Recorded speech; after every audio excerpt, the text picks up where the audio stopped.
on, raise that. Oh my gosh, creak, creak, creak. There we go. That is creakant. Creakant is the sign of success. I don't know. Anyways, 3, 2, 1. Hello everybody, welcome to the stream. It is the Biendeo stream today on this fine 20th of July 2026. I hope you're having a wonderful week, and we'll have a wonderful week ahead of you. I have had a fairly big full-on week. Lots of stuff happening. And you know what's great for stuff happening? Playing today's game. We'll dive right into it. So we're back in action with Super Mario 3D World plus Bowser's Fury. I don't know why the Switch 2 is not it's not charging? I don't know. I know it always sits at a little bit below 100% power battery. But it's clearly plugged in. It has to be plugged in for it to be accessing the dock. So anyways, if you missed last week's stream, the VOD's on YouTube, and I played 3 worlds of this game, and we're going to keep going. I don't know if I'll get 3 worlds for every other stream, but we've got 12 worlds total, so there's only so much that we can do. We're going to do a Luigi stream today. And you do have a few news, Fetty, so that's alright. I've got a bunch of stories of my own. But yeah, no, we got all the way up to World 4, so I feel like we'll just dive straight into it. Straight into it, right into the news. Well, in this game you play as a cat, and everything else is irrelevant. So, that's all good. Anyways, I need to remind myself how to play video games again. Pretty sure you could just climb this whole thing. There we go. You hold down the run button. It's that's the secret with Mario. But yeah, no, it's been a fairly full-on week for me of lots and lots of stuff to get done. You know, you ever have a week like that? But the good news is that you get the payoff of your stuff to get done. So I guess for us in Australia, it is generally tax season. I have been too busy playing Sonic Unleashed, by the way. I might as well just highlight that right off the bat. I've been playing Sonic Unleashed, particularly the PS2 version, and I have to get used to, how awkward the jumping is in that game and how not awkward it is in this game. I probably... I mean, I always love seeing how many of my news stories are the ones that, you're about to mention. I'm curious if there's something... I mean, given that I've got the wall, this kind of seems like a very trivial stamp to get, doesn't it? And we got a star. Too bad I'm going to climb up here, so... the set has missing content? What's the missing content? I don't think it... Does the set assert... It does assert all the hidden goodies, I guess. I'm not too sure what it's missing. There's Luigi there.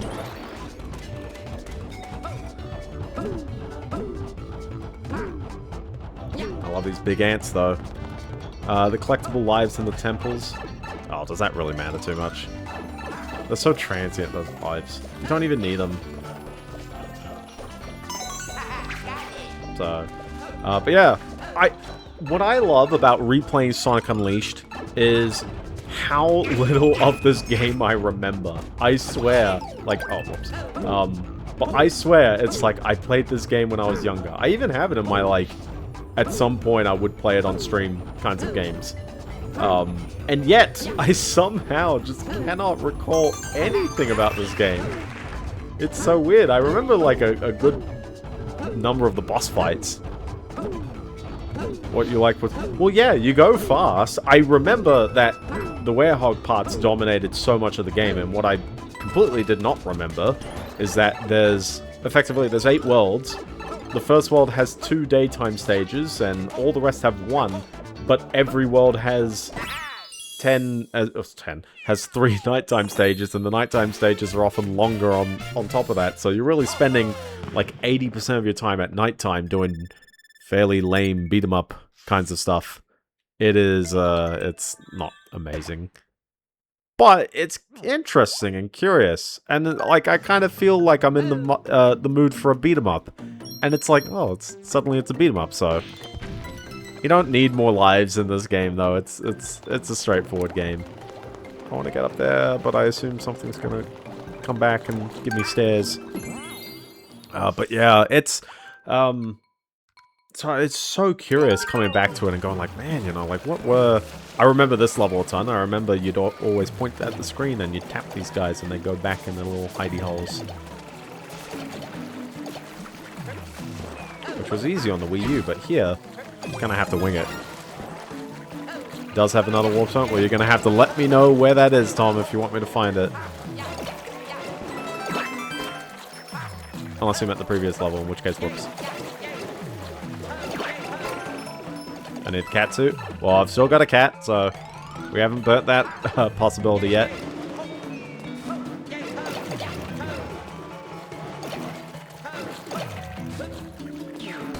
There we go.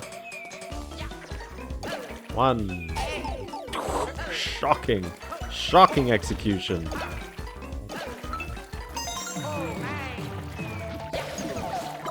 Might as well hold on to the cat suit while I'm at it. Actually, I'm probably going to lose this in a heartbeat, aren't I? That's okay. There we go. No, we're good. We're good. Haven't lost it. It's fine. I'm curious what's down here. Oh, wow. A greeny starry. It's after the cave section. Makes sense.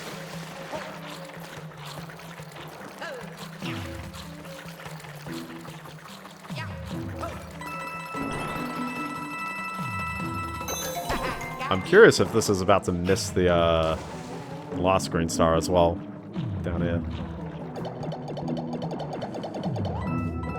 But yeah, no. Sonic Unleashed is... I mean, I'll save like full judgment for an actual playthrough, or rather when I actually beat the game.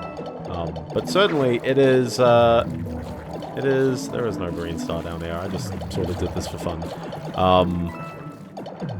It is a... it's a fickle beast. It's from that period of time when Sega, for some odd reason, kept thinking that Sonic games needed more than Sonic in order to be interesting, which is still very weird. But in doing so, they managed to make a step in the right direction, which is... The fast parts really did feel like going fast was great fun. I do remember this raised section here. I do remember this pipe, and I don't think that's the warp zone, is it? We'll see what's in the pipe, why not? Oh. Well, okay, I knew this one was here. I forgot that it was a warp zone, but I knew it was a pipe. I knew there was something up that ledge. Wow, I love World 5. And 2 of the stars. And also that. I got the pipe while I went in the warp pipe. Very nice. Help! But I will say, Sonic Unleashed, at least on the PS2, other than the kind of obnoxious, the kind of obnoxious menus, they take a while to, like, get to places. And, the weirdly frequent saving, prompts, and they really have to stop you for some odd reason. For a 2008 PS2 game, really? You gotta stop me in order to save the game all the time? Very odd. But if you can excuse that, the music is phenomenal in Sonic Unleashed. I am shocked at how good the music was after coming back to it. Just fun and energetic in the daytime, nice and chill, kind of jazzy. Is it really just 2 warp zones in the whole game? I mean, I guess there's only like 6 worlds. Cough, cough. So, I guess we'll see, but...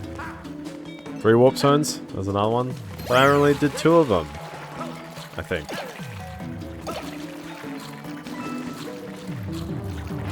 Oh well. But yeah, no. Music's phenomenal. It looks fairly alright. Like, it's not the most amazing PS2 game on the visuals, and it's 30 FPS locked, which leaves a little bit to be desired. I always find that some games look really, really good in motion, and sometimes they're just not there, unfortunately. What was the second one? I forgot. I thought I only did 1 last stream. Did I do 2 and I just cannot remember?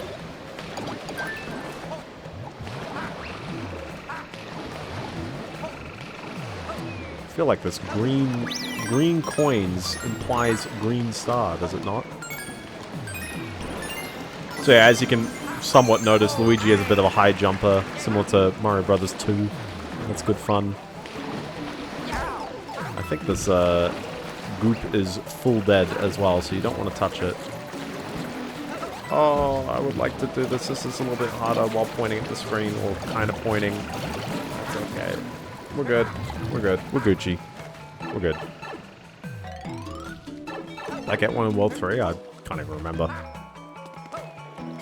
Oops. Come on. Come on. I feel like Luigi actually makes a lot of the jumps quite straightforward. No, I can't remember the other warp zone. If we did do 3, I only remember doing 1. 2 feels like a weird number for Nintendo to commit to. But, I mean, there's only 6 worlds, cough cough. Baldy. I love this boulder enemy as well, so... other than that, in this past week, I also finished Fallout 4, including its DLCs. I think I mentioned that I, like, just finished, we're going Tanuki instead of, Cat, I guess.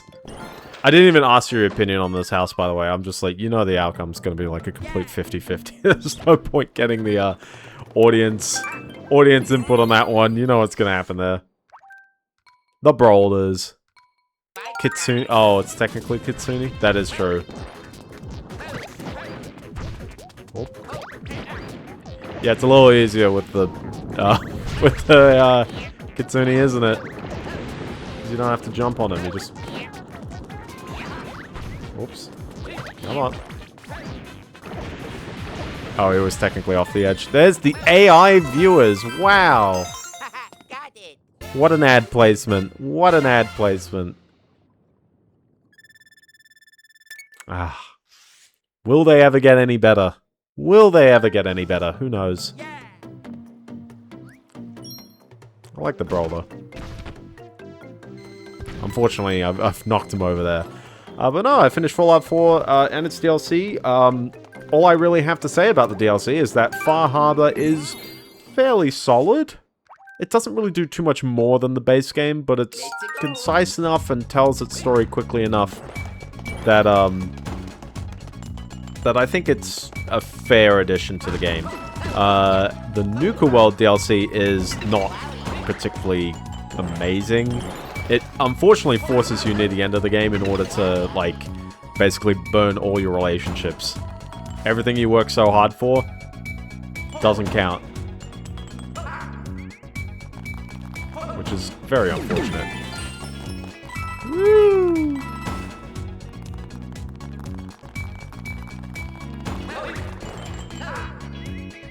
This is also another level that I feel like is probably a tad easier with the leaf. Oh, I was about to make that jump.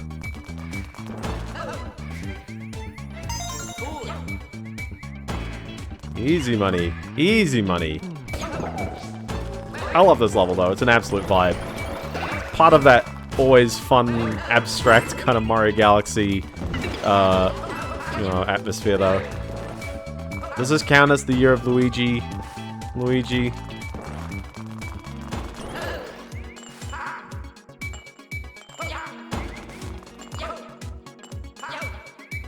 I need to correct this. Ah, botched it. I've botched it. We're down to 2. I've botched it so hard.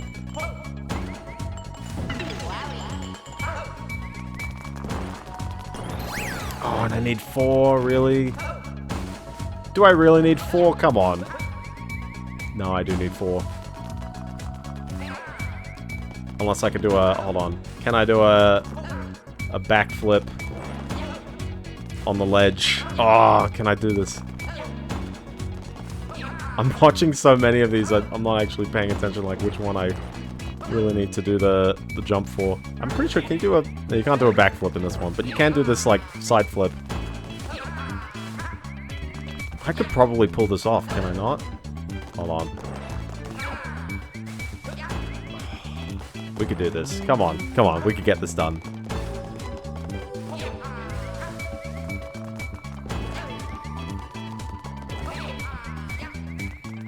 Nah, I'm pretty sure they're walling me off. Okay. I'm not going to do this the wrong way, but I'll need a reattempt for the... Nah, you can't jump on Luigi's head. It really won't let me. Luigi is probably the best shot at actually pulling off that jump as well. But alas, I probably needed to hold on to at least one of those clones a tad longer, which is a bit unfortunate for me.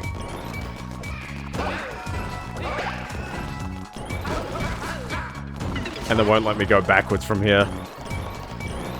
Will they let me go backwards? Nah, no, they won't.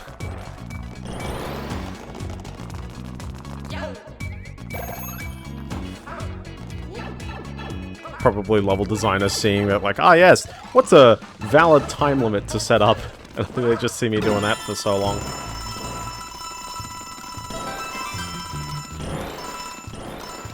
Plenty of time, don't worry about that one.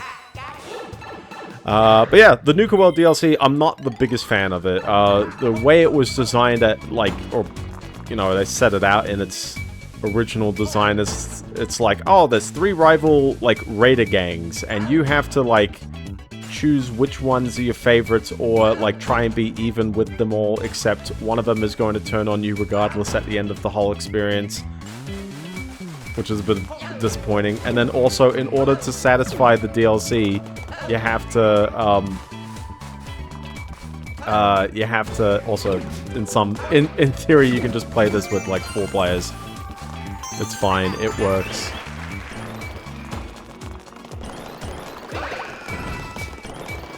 But yeah, you have to claim territories in the overworld. It's not just the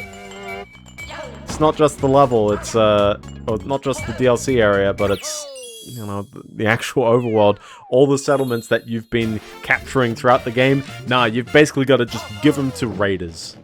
And they will even warn you, they're like, oh, are you sure this is your territory? But you have to do 3 of them in order to even continue the DLC.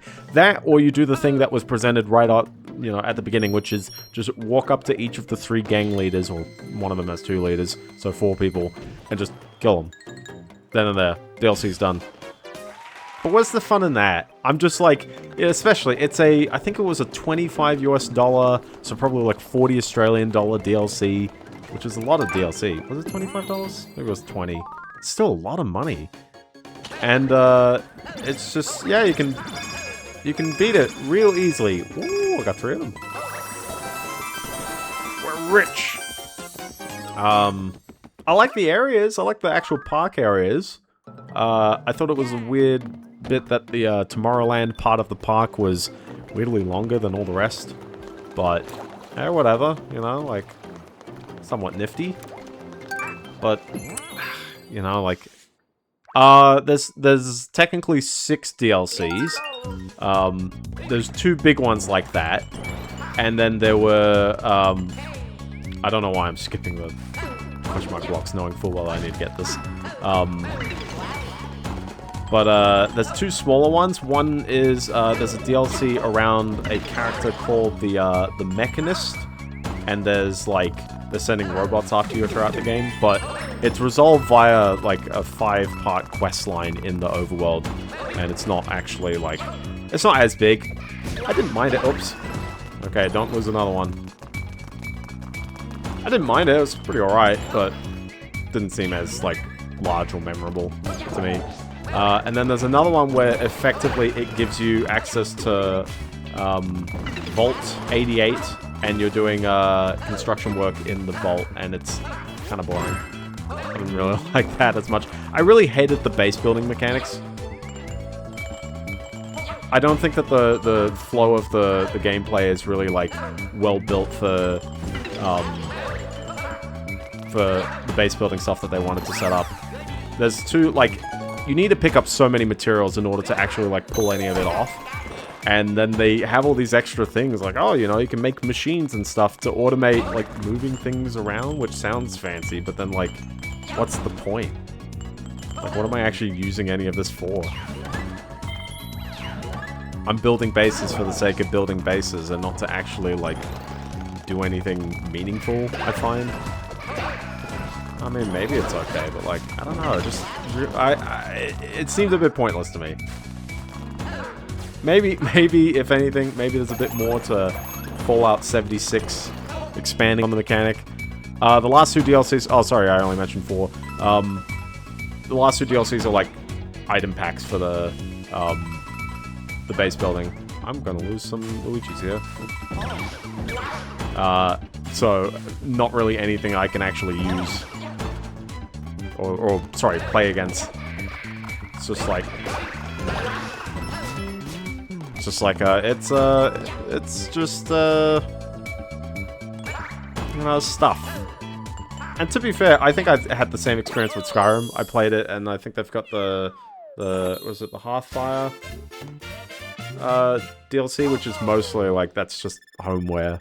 It doesn't really add that much to the game. I think it adds a quest line in there somewhere, but, you know, like horse armor. There's only so much you get out of all the DLCs, but they'll use it as a big number to say, look how many DLCs we offer to people.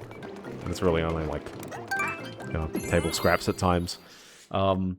I ended up being a bit critical of it on my backlogged review. I gave it a 2.5, and it's a solid 2.5. I feel more comfortable giving it a 3 than a 2. But it's so buggy. I find it's not a very well-polished experience. It's really inconsistent. And a lot of its writing is fairly weak. I say a lot of it, because sometimes it's good. Sometimes. Whoops. Oh, there goes Tanuki. It was fun while it lasted. What's the power-up of the level anyways? We'll never know.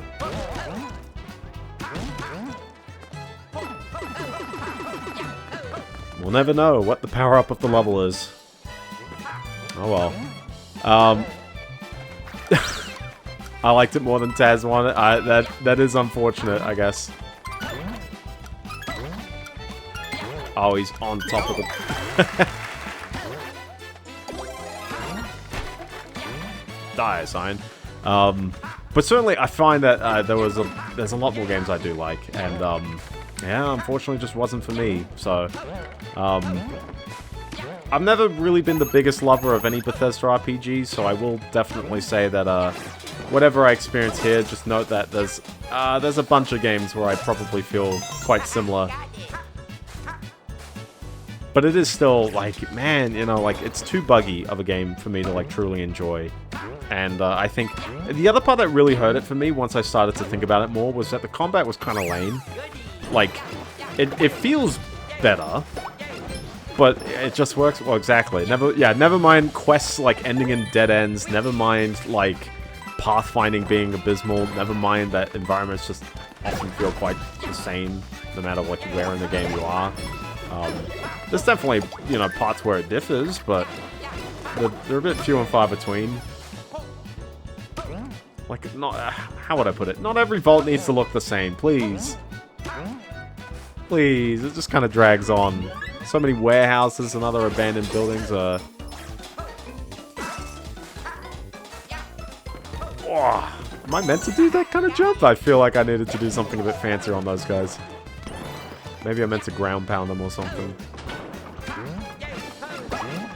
Everyone likes the Parabitty Bud. Everyone's favorite Mario Kart playable character. I missed a green star? I know. I haven't gotten the stamp either. Oh, there's the stamp, so... you'll need to find the green star. It's somewhere in between those two things. This is a very, like, relatively ordinary level, but it's still kind of good fun. Alright, so what am I doing wrong with these guys? Do I got a ground pound near them, or... no, you just bounce off them? Alright, give us a good bounce. Well.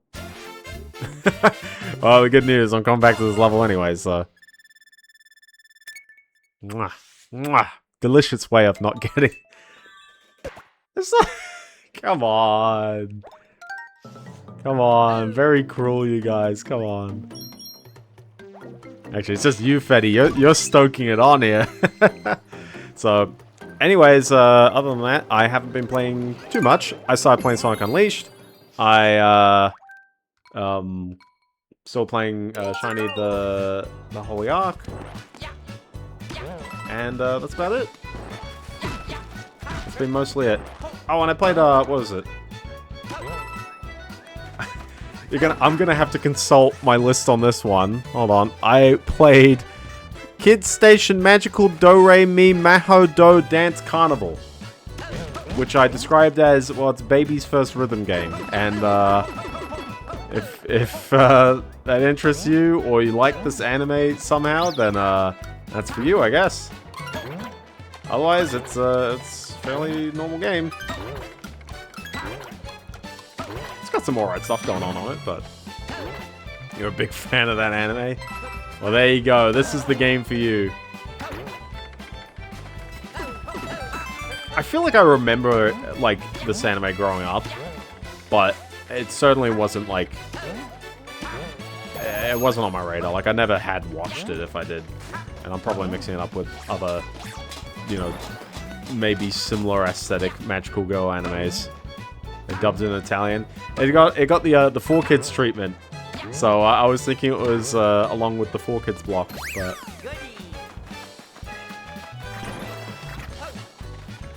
You know, it's probably back here. I see like the little ledges up there, and I just never went in that direction.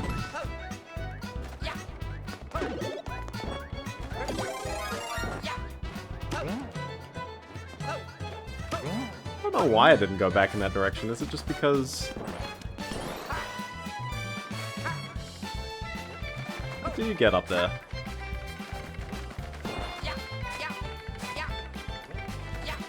You know, if I had the hover, maybe I could wing it, but I feel like there's a smarter way of going about it. It's not the tree, is it? Could be the tree. Which notable game released in the past week? Skyward Sword. Nope, it's definitely not that. Is this like a latent cat power kind of section? Or no, I'm just doing the jump really poorly. It feels so weird with timing though. Me just taking the game in the wrong way every time. Nah. I'm doing this definitely wrong. The Power World, yes. They achieved the 1.0. Well, it's definitely not this platform coming back. It's...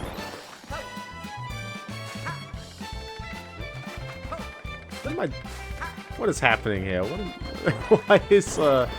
Why am I unable to discern level design? I want to try and jump here, but it really sometimes is a bit clunky here. It did hit a lot of players. Ah, so close. So close.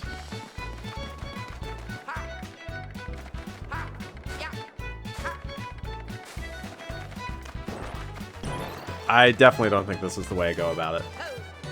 Do I just bounce up really high here, or...?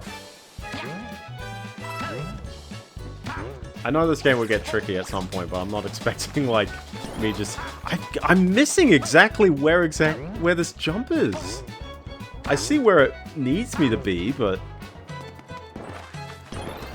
Try to take a spring. Can I really get a spring this whole way? I mean, it does look like it can maybe go over here. Alright, come on, get over here. Get over here, spring. No, it's not the spring. No, there's no way.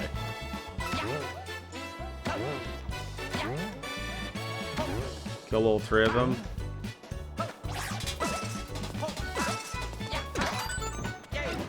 You know, that probably explains everything now. Okay, now we gotta go quick. Biendeo gets this far in the level without actually trying this mechanic. That's how you know it's been ages since I played this game. Alright. Oh, come on. We're just doing a new Super Luigi U.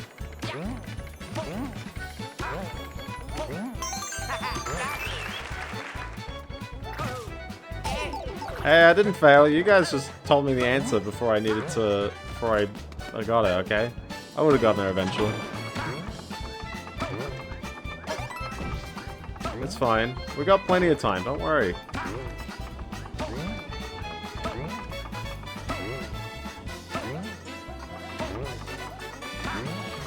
We got plenty of time. This is getting dangerously close.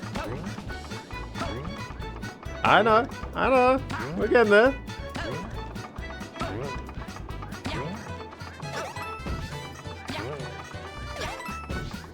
We're good. I got 14 seconds. We got plenty of time. See? Hold on. Ready? Oh. I threw it too close. I threw it too close. Oh well. Listen, I had no, this is number one. I had 70 seconds. I had this in the bag right then and there. That's all good. So, yeah. Oh, and I played one other game this week. I played it for about 30 minutes, and then I went, I cannot. I played a PC Engine game called Energy. I think there's a category of games, maybe made by the same developers, which is notorious, maybe. And I don't know if you know about this game, Fetty. I don't know the story. Yeah, just energy, like, you know, power divided by, or power multiplied by time or something.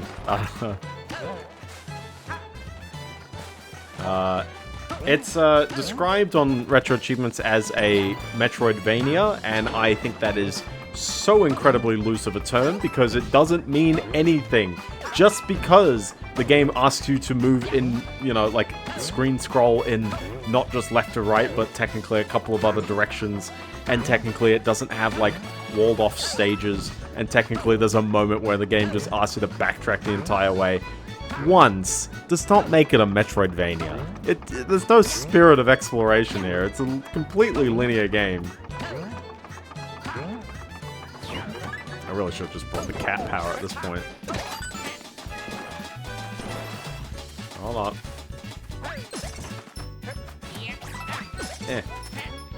Line it up. And... hold on. Line it up. 1, 2... First try. But yeah, if I had to describe it though, like in terms of how does it play, trash, abysmal. It's, like, imagine you hit the one button, it's a hex, no, the set's fine, the set's fine. Well, actually the set's not fine because I don't know about the achievements where you have to beat the bosses not taking a hit, because I seem to, like, touch things and I still got the achievements. I'm not too sure. Maybe Hexa, you gotta readdress those. But no, the game is trash because when you hit the one button to jump, it just moves up and then it moves straight down. There's no momentum. It's just straight up, straight down. You can't tap to do a partial jump. You can't like gently do anything. It just happens. It just goes. And you're expected to sometimes fit in like real tight gaps, like 1 pixel, you know, variation, or how would I put it, like perfectly pixel accurate, like fit in the gap. I like these puzzle box rooms, even if all of these have no context otherwise.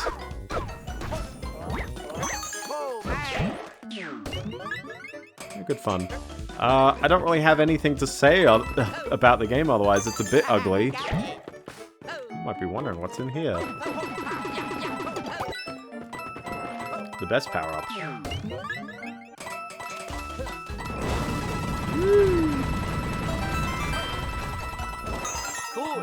Oh. Oh. Yep. Yep. Okay. Okay. Oh, exactly, yeah.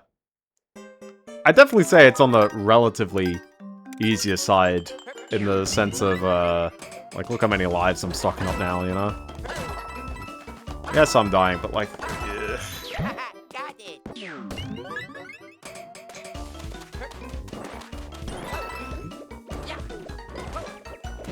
Ooh. Also, this is the props of playing Luigi. You do a big jump, you just gotta yeah, like, I like some of these ideas, and if anything as well, like, I had this kind of thought, you know, especially about Sonic Unleashed, but I'll sort of frame it around this game as well. There's this sort of, how would I put it? Audiences start to get a bit, like, I don't want to say entitled, that's not the right word. But certainly there's a level of, you know, like, people think that the franchise or the genre is moving in a certain way, and then the developers change it up in some way, shape, or form. In the case of Mario, you know, they really did like this style. They liked the, you know, the 2D, 3D style, where it very much plays like a 2D platformer, but with as much depth and 3D perspective as possible. The way that I think they make it work quite nicely is that there's a lot of, like, perspective. Compared to many other 3D platformers, like, there is a crazy amount of depth this game offers. Not as in it's deep mechanically. Tiny Worlds is good fun. Oh yeah, dude. Yeah, Treasure Tracker is a great game. I would love to play that on stream at some point. I've got that on my list. But you know what I mean? Where it's like the amount of like perspective draw in this game is really, really strong. And I think that really helps not only sell the, I guess, the sense of motion, but also like you don't question how far away things are because the depth is very, very clearly indicated. Whereas there's a lot of 3D games, and especially with weird camera angles, sometimes it's just like a jump appears different because of a difference in camera angle. I think it's because there's a lot of levels that have isometric styles like this. Also, I love the return of Spike. Or is he new in this game? We're going cat time. Other than that, I guess, you know, there's a lot of bloom in the art style here, but I don't know, it gets that... Oh, we're not doing that today. Oh, I saw the chat message in the corner of my eye, but I can't see it because there's too much stuff going on here. I took one of them.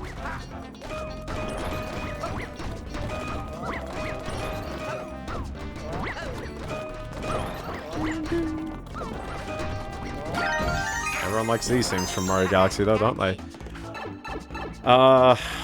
Not much else to say about Energy, just it plays so clunky. Oh, and the boss fights are kind of hilarious, because you can stand in the same spot and hit all the, like, the enemies that the boss is spawning at you. But then for some odd reason, the boss decides to just, like, keep spawning the enemies for, like, 10 seconds after it dies. It's really weird. It's a weird game, so, if you want, give it a curiosity check, but I wouldn't encourage it. Oh, I didn't plan that one. It's almost like they designed the platforms for this. Diorama, yeah, that's usually the word we use. I think tilt shift might be the, it's more the camera trick with long exposures, which generally leads to softer kinds of photography.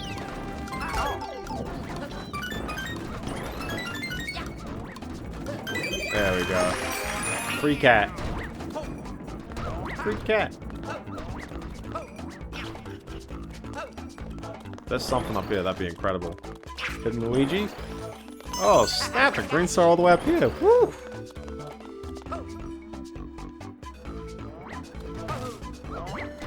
Nice job. I saw the other green star over there as well. But they had a routine down pat with... Oh, they had a routine down pat with this game, which was, you know, introduce a new concept literally every level. You know, introduce it in quite, like, an isolated scenario, then train the player, you know, build them up. And then, yeah, you start unleashing this near the end of the level. It feels satisfying every single time. And as long as you've got your inventiveness for the level... I just do the jump. I just do the jump. As long as you got your, you know, like, a variety of challenges you can do with that gameplay mechanic, seems to, you know, pad out the level. It works for the whole level there. Turns out Nintendo... Exactly. But it was something they were trying to perfect around this point, because collectathons and platformers were not stale, but they were somewhat on their way out. They needed a little bit of a reinvention in some capacity, and I think 3D Land paved the way for them to define that. And they definitely cemented it here. Granted, it's been... I think this is a 2013 game, so it's a bit of time since, you know, Galaxy 2. And Galaxy 2 is very much just... We're doing Galaxy 1 again. We didn't reinvent anything with Galaxy 2, except for green stars. These Sprixies are taunting me. They're taunting me. Oh, I can't even move the camera here. I should take the rest of the pipes? Yeah, I completely ignored this one. You're probably wondering, like, why did I never go in it? I thought they were going to put stairs up here, and I completely forgotten. There you go. The L's are real. As well as that Luigi over there. Astrobot is essentially Galaxy 3. Well, to some degree, we've had, you know, some interesting follow-up games. Obviously, like, Mario Odyssey is the other one, but people might not be associating Donkey Kong Bonanza, but I'd definitely throw that in the list. Donkey Kong Bonanza, I did go on that pipe over there because I went to Switch Palace. Also, yes, moving the camera in the overworld. It's good fun. Bonanza is an Odyssey too. I definitely agree, yeah. There might be other games that are kind of like that as well, but definitely that studio, they pump out, like, you know, I don't know, they're all bangers. I don't think there's been a real big miss from, you know, Nintendo's first-party stuff here. I love being able to join the level at any point in time. Not really too sure what the desire was for that. Got it. This game's also, maybe I'd say, part of the reason why we maybe look a bit more fondly now compared to at the time for this one is because the 4-player co-op was quite reminiscent of the new Super Mario Bros. Wii and then U games, and we had 2 new Super Mario Bros. The year before. Maybe there was a little bit of an overload of Mario properties at this time. But then later in the Wii U cycle, we had Mario Maker. I feel like that's alright. Free stamp! Puff cheeks. We've got a fairly decent amount of stamps, don't we? There's Luigi. He's peeking out over there. Is it me, or has every Luigi been in this world like the Fire Luigi outfit?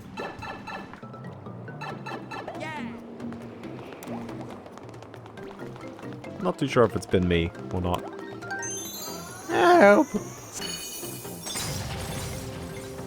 Well, time for a castle. Also time for me to mention, some, Luigi's replaced with Tom's. Yeah. I love this castle intro sequence as well. Completely separate from wherever the heck I ended up here. I got some, they're not... Some of them are really, they're not like news stories or news updates, but rather just like things, stuff and things that have been happening.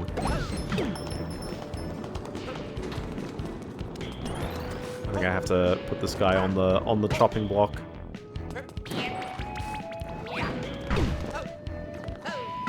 I love this castle music, by the way.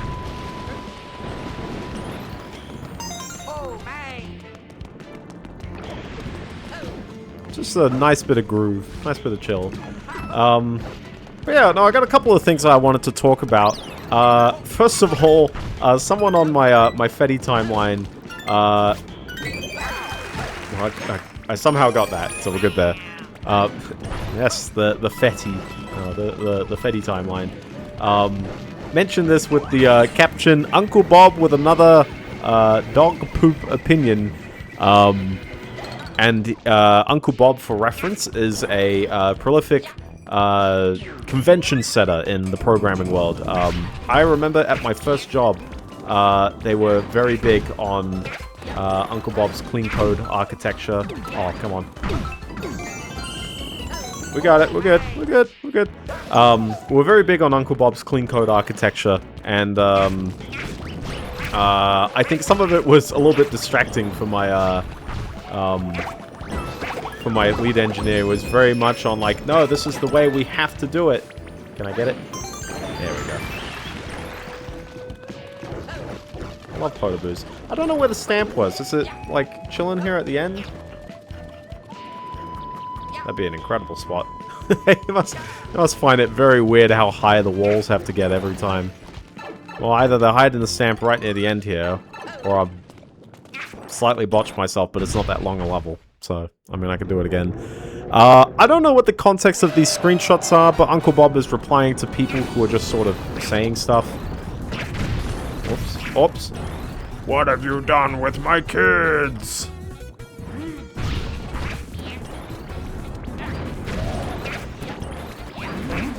Oh. Now I'm angry. I'm Spinala. What a weird race this morning as well, the Formula 1. They didn't show any of Isaac Hadjar's really good comeback, which is a shame.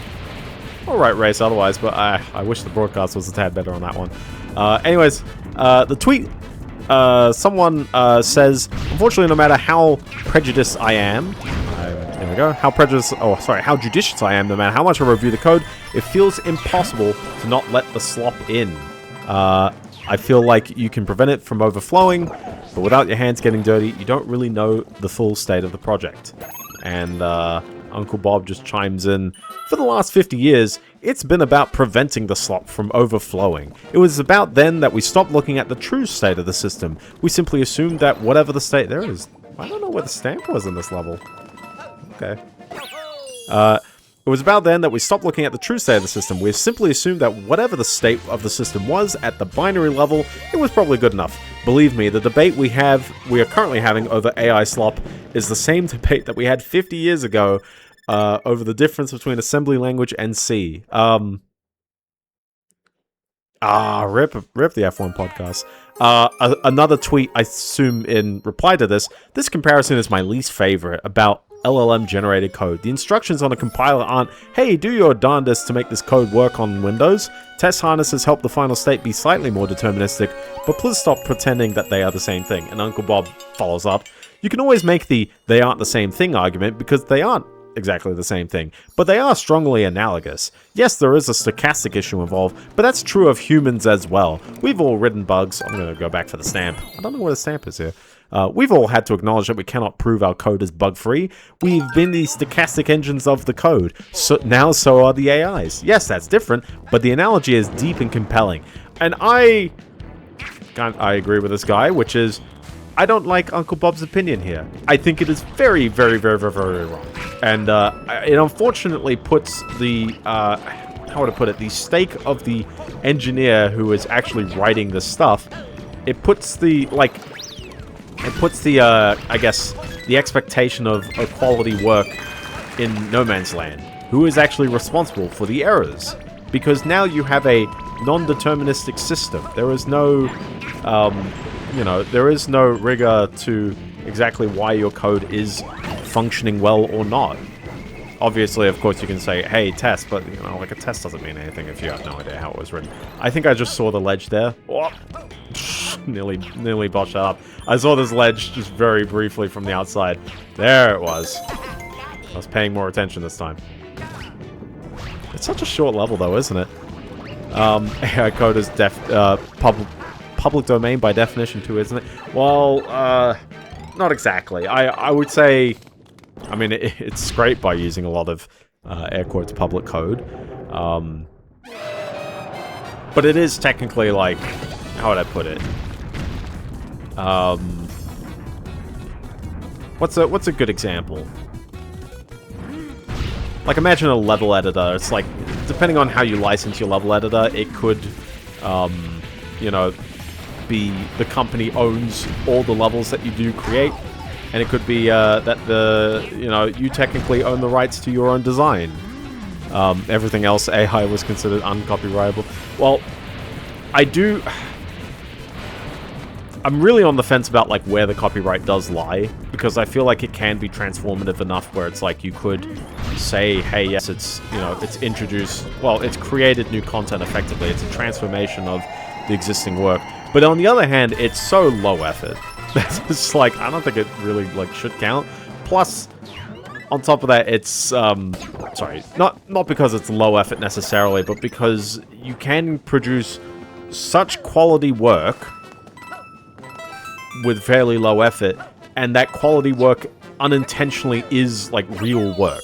That's the part that I go, hey, I find an issue about it, and I hesitate in using it without really defining like what is the stuff that I'm actually owning out of this. The ruling is basically that if it is well, exactly, yeah. Nintendo, you can't sue me for playing your own video game because I'm chatting over it. It's like, you know what I mean? Like, to be fair, I think there is a critique, there is a review kind of perspective around this, but anyways, we'll move on to World 5 while we're at it. But I think that Uncle Bob's opinion is actually like quite harmful in some way here, because he has missed the mark in some point. And I think when he uses the compilers, you know, like we used to reason about machine code and now we let the compiler deal with it. The reason why we've become okay with it is, one, compilers are deterministic. Hopefully. Usually. They don't have to be. But usually. Actually, technically, they don't necessarily have to be. If you write a program and the program, you know, uses the date time to affect the build, it's technically non-deterministic. And some people don't like that. Here I am. Can I actually defeat these ghosts from up here? Probably not. It's not worth it. That will be the last of the stars, I guess. I see ya. I see you there. Okay, back we go here. Do I have to sneak on the underside? No, there's no sneak on the underside. But yeah, like we ended up trusting compilers because, you know, there's a lot at stake in making sure a compiler is correct and working well. But the LLMs, you know, like, how would I put it? You can't exactly contribute now well, I guess you couldn't contribute to compilers back in the day because a lot of them were quite closed source, weren't they? But I feel like at some point you can inspect the artifact that came out of the compilers until you started building your project larger and larger. And, you know, we haven't reached that point where we can actually say the LLM is indeed correct. But on top of that, I think that the actual, like, touch point here, never mind the non-deterministic angle of it, is that we don't review LLM input-output. We review compiler input-output. We can test the artifact that comes out of it, and we can also, you know, we're reviewing the code that goes into it. In the same way as, I think Terraform is a great kind of analogy. I don't necessarily review the actual stuff that Terraform does when you're defining infrastructure. I usually just look at the Terraform code and go, that, you know, is understandable. I think Terraform is a great analogy because then it's like, well, yeah, for large language models, at least in code, we don't review large language model input-outputs in terms of conversations being had and the text outputs that come out of it. We let the LLMs write files in a, you know, they technically mutate the system that they are running on. Oops.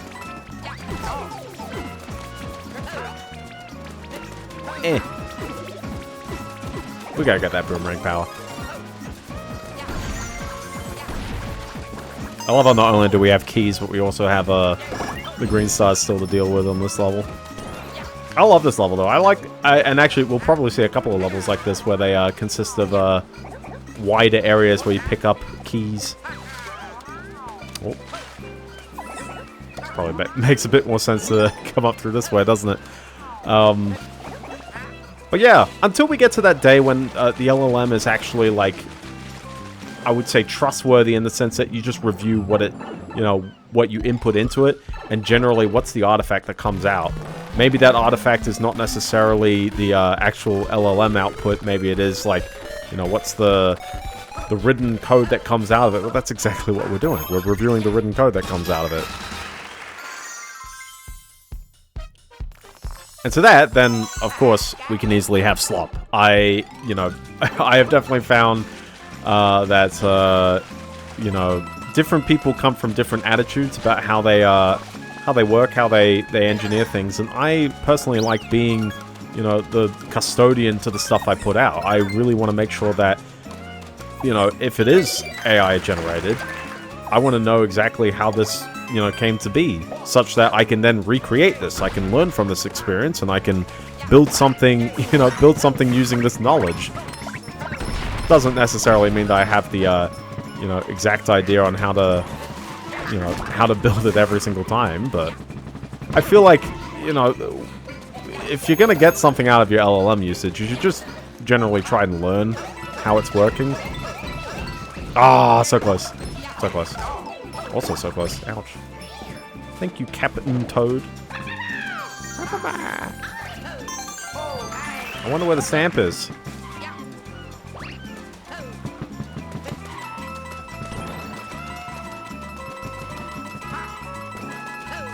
What is this? New Super Mario Brothers 2? Right here? Oh, there's that.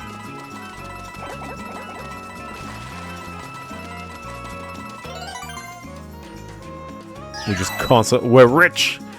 All green stars before the checkpoint? That is true. Is there a checkpoint, or is this just the end of the level? Oh, it is a checkpoint. Interesting. Interesting play. I saw this guy. I mean, he's too close to the edge. I'm not risking that. No stamp, though. I wonder where that stamp is. Oh my gosh! I forgot there's a Plessy section. It is World 5, just remember that. We are very halfway through the game. I think my goal for this stream is to get like a decent halfway through World 6. So there's that. But yeah, no, I think Uncle Bob's opinion is wrong, and I hate like on the one hand, I do find that like we don't need to be doing AI evangelism, and we also don't need to be completely condemning it, because it's like, I don't know, cat's out of the bag, like, people are going to be using it. The question is, do you get something out of it? And obviously, measure your business outcomes. Are you actually doing a good job with it? You can't just say, I'm delivering pull requests quicker, or I'm like, I'm writing more lines of code with it. Oh, risky. It was really funneling me onto that, wasn't it? It's not about the lines of code, it's about the actual business impact you're delivering. And whatever 2 times, 10 times, there was a bonus stage hidden in World 5. Ooh, I do like bonus stages. Whatever we're doing there in terms of like software, we gotta make sure that we're building the best stuff that we can. And also, we as engineers should be trying to get smarter as we go along. Like, I don't get any reason to, like, not learn. Bowser statue.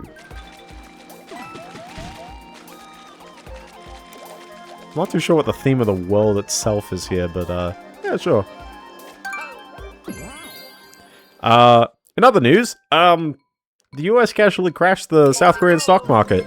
It's not, like, full dead, of course, but, it is, how would I put it? Hynix is, one of the world's leading memory manufacturers, and obviously in today's economic climate, memory manufacturers basically control the world.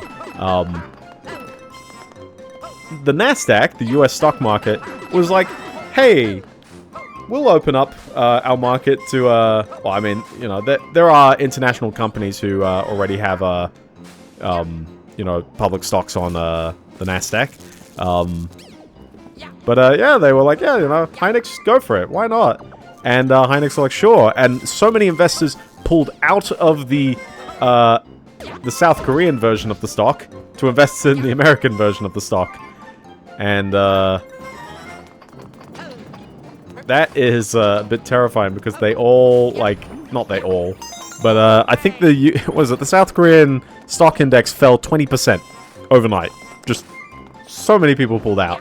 If you had an index fund, it's it basically lost 2 years, just then.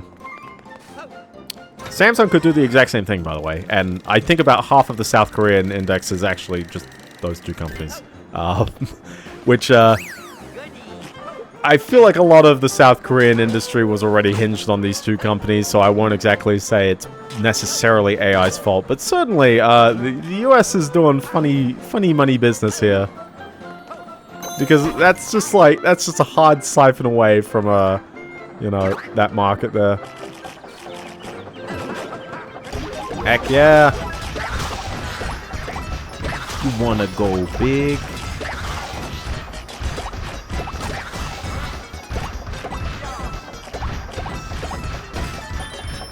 I'm rich. I'm rich. I do like the dynamic music. It is nice.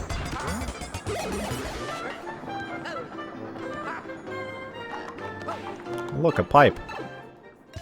You're not gonna know this dynamic music every time I go into little sub-rooms like this all the time. I like these P-switch challenges. It's very Mario World, isn't it? Oh.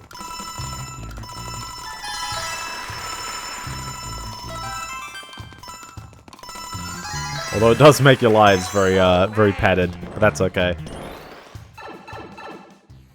That's good fun. I will say one statement on the, you know, generally, I'm not really anti-AI, but the one thing I do wish is that I wish the whole market became a lot more straightforward, I guess. It's so weird. There's a video on, I think it's on Gamers Nexus's channel, but it features Wendell of Level 1 Techs. I love his input on things. And, oh, come on. And, he mentions that, like, PCIe 6 is already here, but unfortunately it's only in, graphics cards. As in, not the graphics card itself, but as in graphics cards with, like, oh my...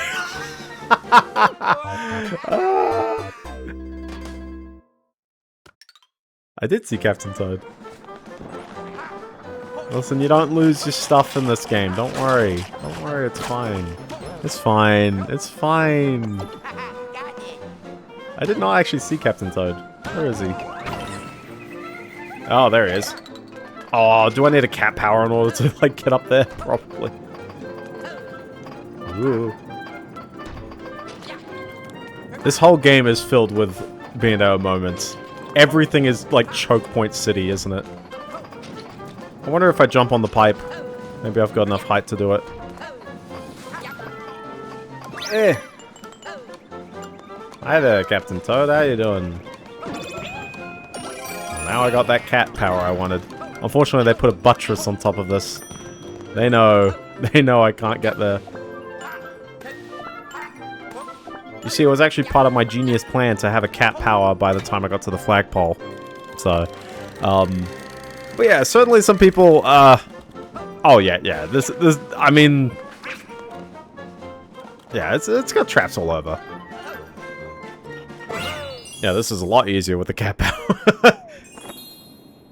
Listen, that just saved me a whole backtrack of the game. But yeah, some people definitely, like, buy into the hysteria. There's a Moist Critical video, and I don't watch him. I don't watch, Charlie, but, you know, he says some stuff. He talks about how much water they use, and I'm like, well, one, most of the water is for coolant. It's not for, like, it doesn't get consumed in a chemical process of some kind. There's certainly a little bit of, like, we should be concerned about contaminants. Certainly there's that, but, like, it's not an actual reaction. It's like nuclear reactor kind of stuff. It's the exact same argument against nuclear reactors. Oh, they use so much water. It's like, yeah, but, like, ideally it doesn't pollute the water. The problem... I need Toad in this stage. Oh, because it's a Toad switch for the thingy. I like this stage. This is a fun idea for a stage. I mean, if it's for a switch, then I can easily... Also, I've got the cat. Can't I just make this jump?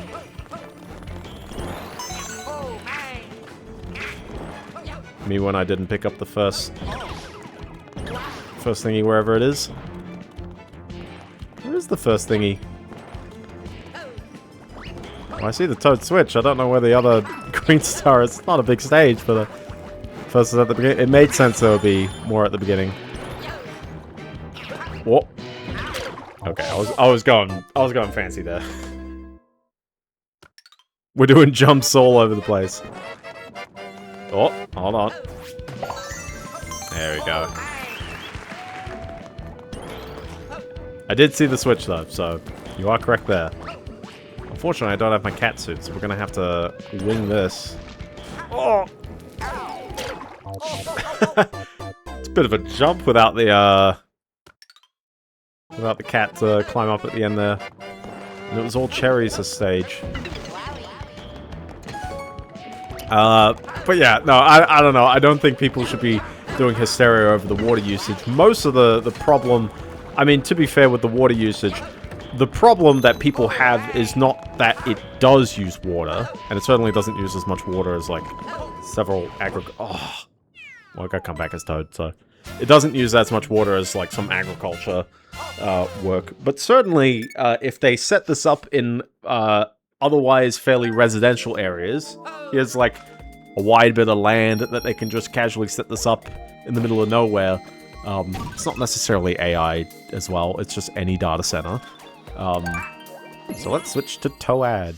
Is there only one, like, character switch for each character in the entire game? We're up to World 5, and I'm, like, spotting maybe the third one. Because we had a Mario switch in the first world, I think. Spotify!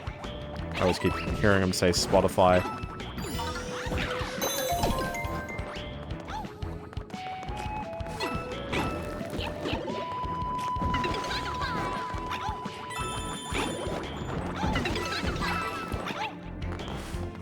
Toad is a fast runner, though. Not sponsored. Nah. I don't know if I'd ever sponsor Spotify. Maybe. Give me a good deal, Spotify. I might consider it. Alright. First try.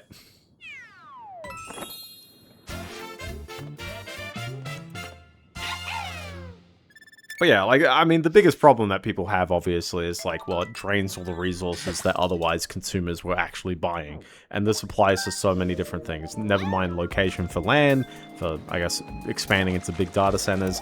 Never mind, you know, obviously, using all the water in an area means that there's less water to the residents. So water bills go up, power bills weirdly go up. I'm going the small one. The small one was not as good this time. Alas. What else do I have, though? The other thing that's kind of... that I always find very weird about all the AI stuff is that, you know, we have a big reliance on other companies that keep changing the rules on us. Obviously, we talk about, can I change characters from here? No, it's going to be as I go into the stage. The context I have right now is OpenAI changes codex model context size from 372,000 to 272,000, and that seems like such a strangely specific word, or specific number. I believe it's 272,000 because it's 2 to the power of something. I don't know why the 3 was there. Maybe they mistyped a 3 at one point. But it does suck, because it's like, well, the model could support it, and now they just won't let you use it. And that means that when you hit your context limit, the conversation compacts, which means it tries to summarize it, and then uses that as its, like, you know, that's in the context scope now, and not the rest of the conversation, which means it has to read the conversation in order to find specifics again. It's kind of annoying. Sometimes it gets very stupid. Usually it gets very stupid. Fun fact as well, you can self-run something with 1 million on the context window size. Unfortunately, they're not very smart. A lot of local models. Well, you can do fairly okay with a local model, but you do need a lot of memory to get a model that really does the job. If you want a dumb model with a wide context window, I think that works for some things. I don't think it's even necessary for images, though. Who knows? They are very shiny blocks in this stage. The sunset stages have a great aesthetic. Everyone is a big fan of the sunset stages in this game. You know, you just tilt the camera some way. Ah, my eyes! Actually, this is the iconic stage. Can I was going to say, can I go backwards, but I sort of botched that one up. Actually, it's not the worst. It's not the worst. We can recover. Oh, no. Okay, we can recover.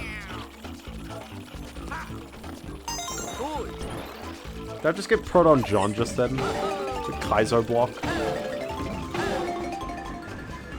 I'll never know. I'll never know. Also, is that like a 21-year-old reference now?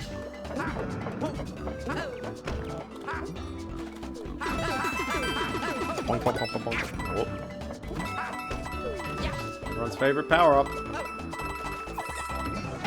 No, this level's great because even though this field, the draw distance, the pop-in, like look at that tree in the distance.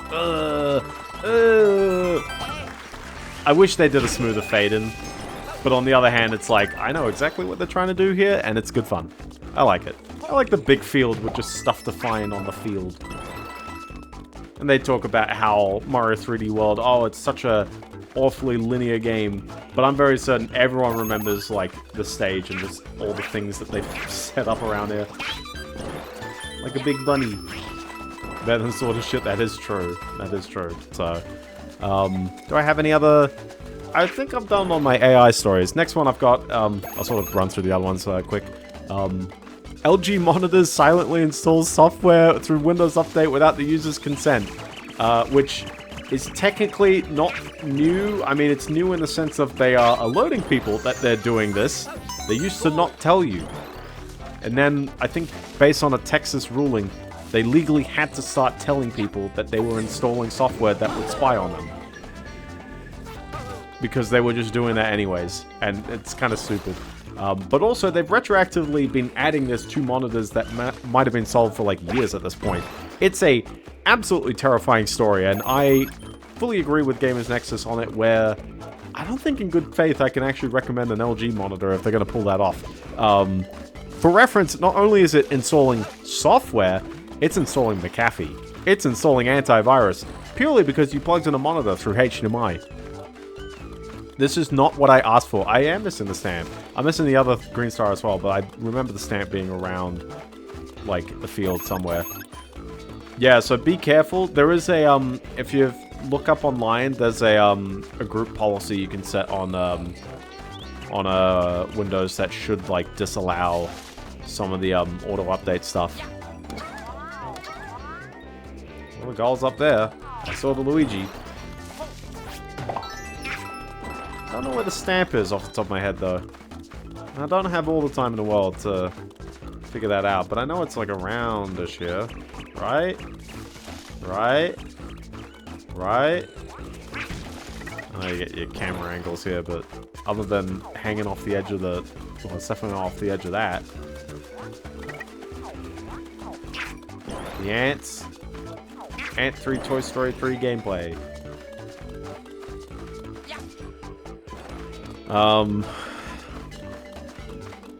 But yeah, I do think that it is, like...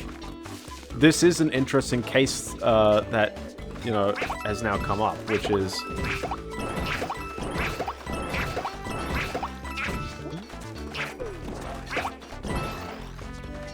I hope when you said it's the ants and I'm just casually like, follow the ants, well, they're going down this hole, which I've casually been ignoring. Wow. Stamp. And their riches. And their riches. No more riches for the ants. Okay. It's so weird doing the long jump. It doesn't make you move any faster. Oh. That would have been convenient if I got that.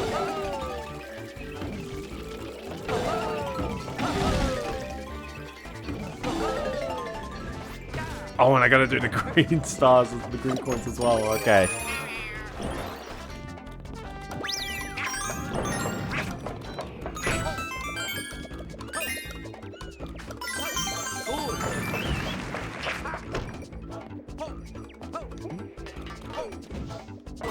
There we go. We're all good. We're good there.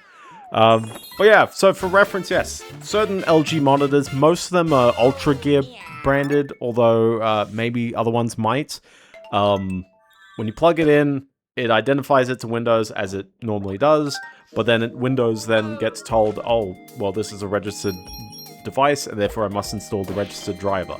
There is a generally trusted pathway such that the software that, well, it's not even a driver, it's just literally software.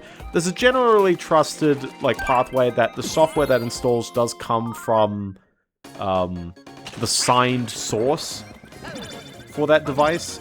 So someone can't just come in and, like, hijack this, you know, device, or hijack this, you know, this software that comes in, to your computer. They might be able to, like, figure out the DNS edit. You know, they could pollute the DNS pool. And, well, I jumped into this level. I like this random button as well, because it's just like... Why is there a random button? Oh, do I really have to touch the ground first? I don't know why I thought OK was on the left. I looked away, I was like... This circle, you want me to touch this circle? There you go. I would have gotten there eventually, don't worry about that one. So, yeah, there's a couple of ways that, in theory, a bad actor could hijack through this, but they'd have to be, you know, doing some fairly interesting strategies. Oh, I thought I'd do the croc ground pound through them. Cool. Another one. I did go, we're up to B already. This installer happens automatically. It technically has, I guess, admin access to your computer, although, just because it's through Windows Update, I believe it has the capability to do that. There's no sandboxing, so in theory, if the program went bad, then whoops. Oh, did we walk right past the other circle? That was the Toad House. Nope. In that case, I walked right past it on the way back past it. Oh, no, I was nowhere near that one. I was nowhere near that one. I was nowhere near this one, don't worry. Wow, a pipe. This area looks familiar.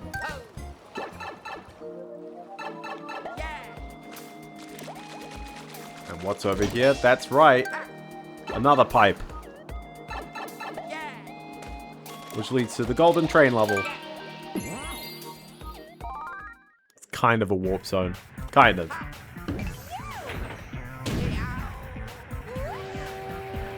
Don't breathe in the gold smoke.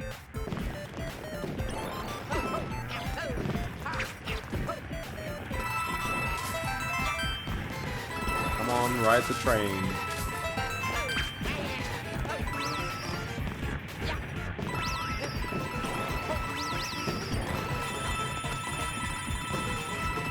This is a nice fun bonus stage. Everyone likes big fireworks and, like, there's no breath.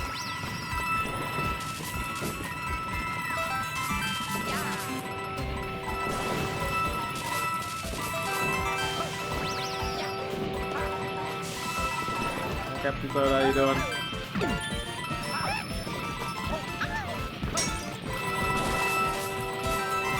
But nah, it's good fun. Yeah, this,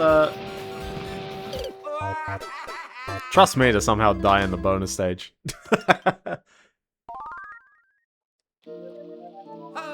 Don't worry. He's gone. He's gone. Save game balked. Died in the bonus stage.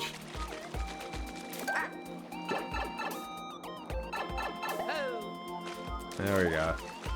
Alright, well.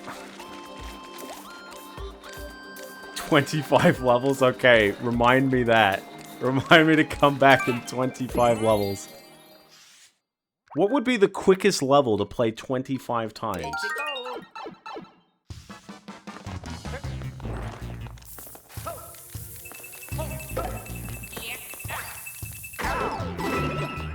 Well, I got there in the end, I guess. But yeah, no, it's, I don't know, this LG situation is quite, like, dreadful. It is partially enabled by the Windows Update system being kind of this, it's a bit all-encroaching. It reaches a tad bit too far because it assumes that you want this software. And it also assumes that, apparently these trusted drivers, you know, or trusted software vendors are indeed doing the right thing, even though Microsoft explicitly says, do not issue, what can be considered adware, and clearly installing software which asks for a subscription. Yeah, I'd imagine one of the 100-second ones, definitely.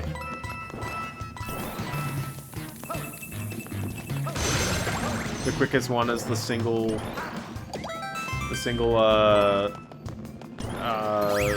Fire Bro. Is that the quickest level? Or are you referring to the 100-second with the cherries? Have it. You know what I love? The fact that this level really does remind me of a typical, like, regular Super Mario Bros. Underground stage.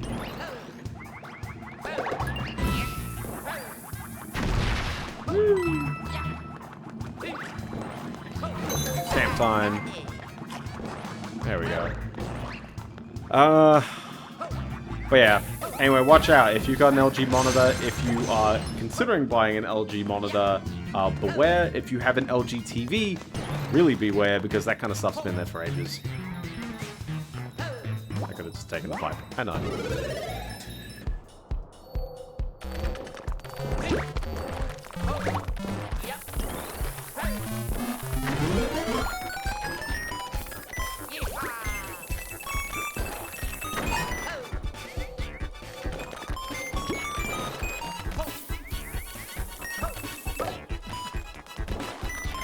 I don't really have any commentary while I'm saying this. I'm just sort of going for it.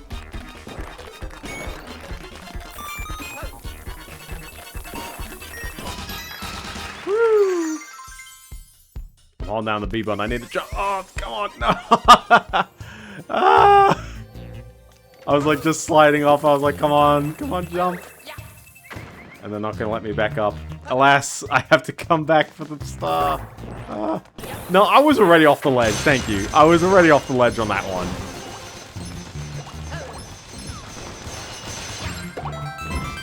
Listen, I'm playing as Luigi. I got this like slippery shoes kind of business.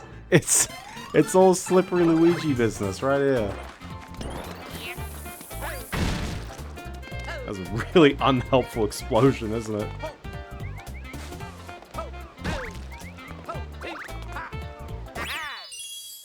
That's okay. We get to try the level again. Other thing, I had a story about how AWS casually built this one guy instead of the expected 5 cents that he usually pays a month for AWS. He got billed $1.7 billion, and it's because they probably forgot a unit in their math. And they just do it, and I'm like, what kind of... Are you testing in prod, Amazon? What's going on here? It's a small story, but it's just kind of funny there. Another one on the surface of spying technology. Oh, one thing with the LG TVs as well is that in the terms and conditions, it says that you agree that, like, to not implicate LG on wiretapping, like... was it? Don't implicate LG for wiretapping concerns or something like that. There's a specific wording they're using there.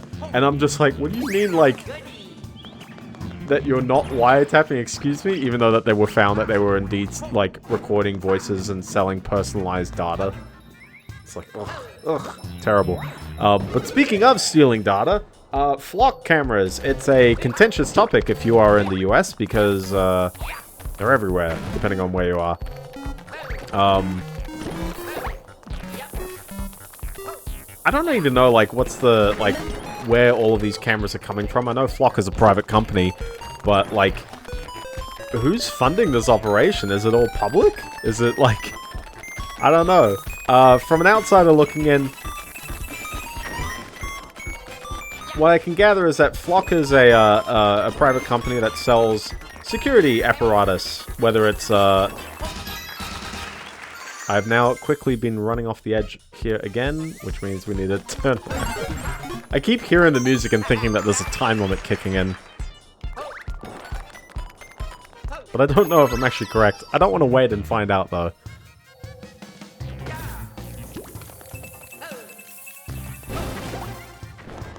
That's my fear there. Tom, you can correct me on that one. Is there indeed a time limit with those sections? Also, I love this lamp. Very nice lamp. No, I'm just rushing for the sake of it. Oh, that was dreadful. You don't even need it. You don't even need this. Hold on. No, you do need it. Okay, well. Sad days. Very sad days. That's okay. Hit the flagpole before. Anyways, this one video I saw on my timeline, the flock cameras are mainly used for sort of like neighborhood watch scenarios. I think they do a bit of... time to do it again. Look at the top right. I had plenty of time, I know. I had plenty of time. I mean, I know. Oh my goodness, jeez. The sneezes, when they come hard. Thank you, my man. Thank you. I remember there was like an ad. It was like, what? You say bless you when people sneeze, but what do you say when they cough? And there was like a cough medicine ad. This is Darkside Phil Bait. I remember seeing him absolutely like goof up on this. And I'm probably going to goof up on it too as well. But you know what? At least I own up to it. Maybe. I love the fact they introduced this with a safety net. But oh boy, on every jump, it's like, ugh. They know that this is going to get very, very cheeky tricky.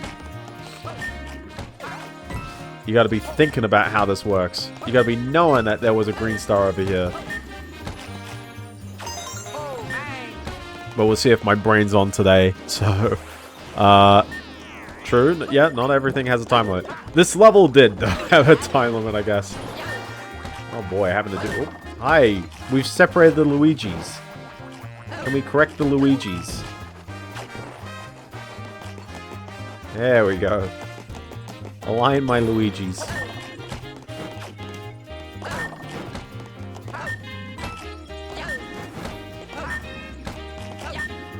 Or anything off to the other side? Probably not. Probably not. I feel like I hear it, but I don't see it. The famous PU alignment is the famous PU alignment. Oh, how did I bounce all the way over here? Jeez. How did that happen? How did I get so far misaligned like that?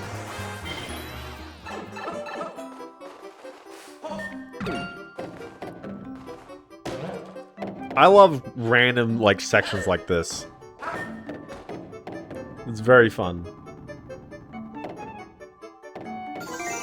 There we go. Thank you, game. Thank you, game. Anyways, the reason why I bring up flock cameras is that... Oh, rip. Oh, I'm curious how many of these I need to hold to the end of the level. Oh, well, definitely not enough. Because I am being dumb.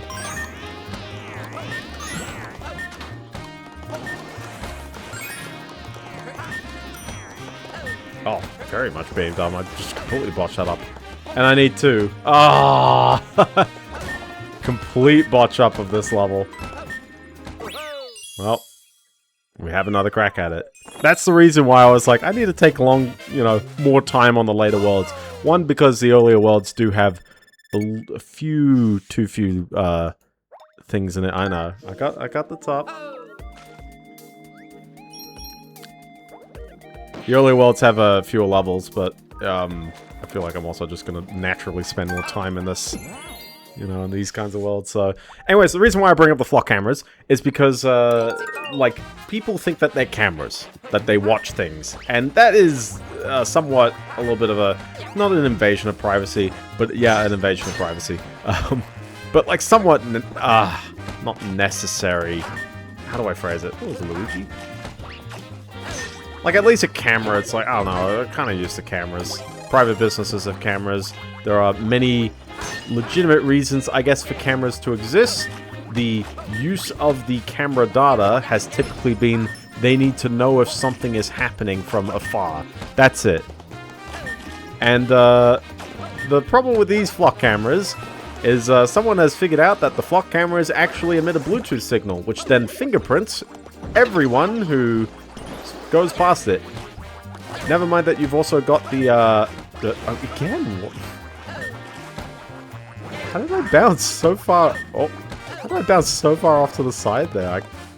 I do not understand. Dummy move on my end.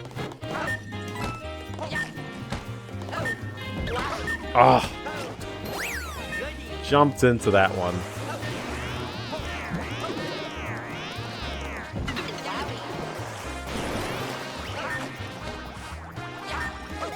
Okay, I'm paying attention on this one.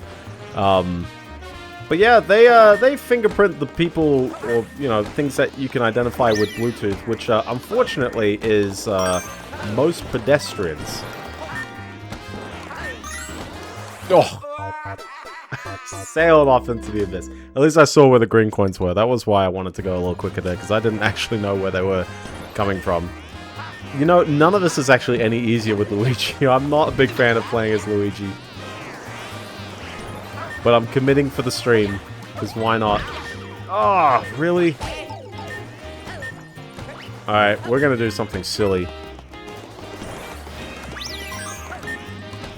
Well, that's worse, actually. So anyway, so yeah, Bluetooth, as you know, is a short-range signal. Usually doesn't work for longer than a couple of meters.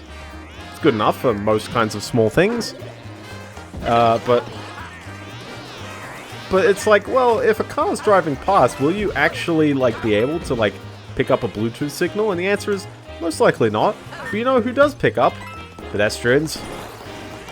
Who also show up on the cameras.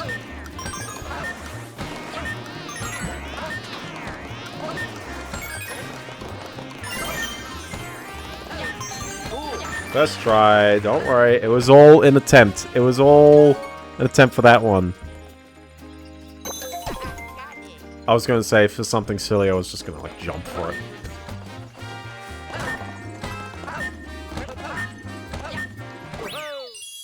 There we go. There's a lot of people who are weirdly, like, replying to this one video talking about how, like, yeah, here's all the stuff that, like, it, you know, immediately pulls from, well, you know, it identifying the users in the area, that kind of stuff. It's just emitting that kind of data. And most likely recording it, because why not? We live in big data world. Big companies are going to afford big databases. It's so kind of annoying and terrifying. And you know that, like, all of these kinds of tools get very misused. There's examples of the police just buying data off of companies that already, like, monitor stuff because it's cheaper than getting a warrant, basically. Or it's easier than getting a warrant. It just keeps happening. It's like, ugh, it really, really does wear me out. So, only other things I've got, is, and Fetty, if this is a news story of some kind, you can bring this up as well. I found one cool story, which is, some modder, for GTA San Andreas. He's actually done this in other engines as well, but he's got a TV mod in-game which plays GTA 3 in GTA San Andreas. Like, the full game, just sitting there. In a monitor, on a TV, in the game. Gotta watch out for those cats.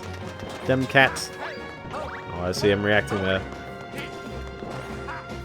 How far do I have to bring this guy? I didn't see anywhere to... Oh. Here. The answer is here. Can I not bounce on the...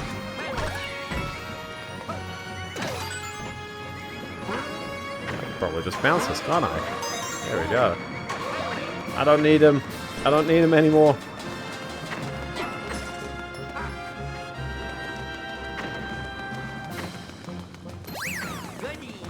It is a very neat mod. It sounds somewhat, like, cool, but why? But I think there's actually some interesting design considerations as well. Particularly, the hardest part, probably, is how do you make GTA 3 run in its own, like, little sub thing in the game, because it needs to render to a render target, ideally in kind of the same way as the regular game renders. The trick was, there's something nifty about sharing the render target. Oh, don't destroy the world. There we go. See a potential... Oh, dude, yeah. 100%. 100%. I don't know if it's possible for the entire level, though. It's a somewhat involved level.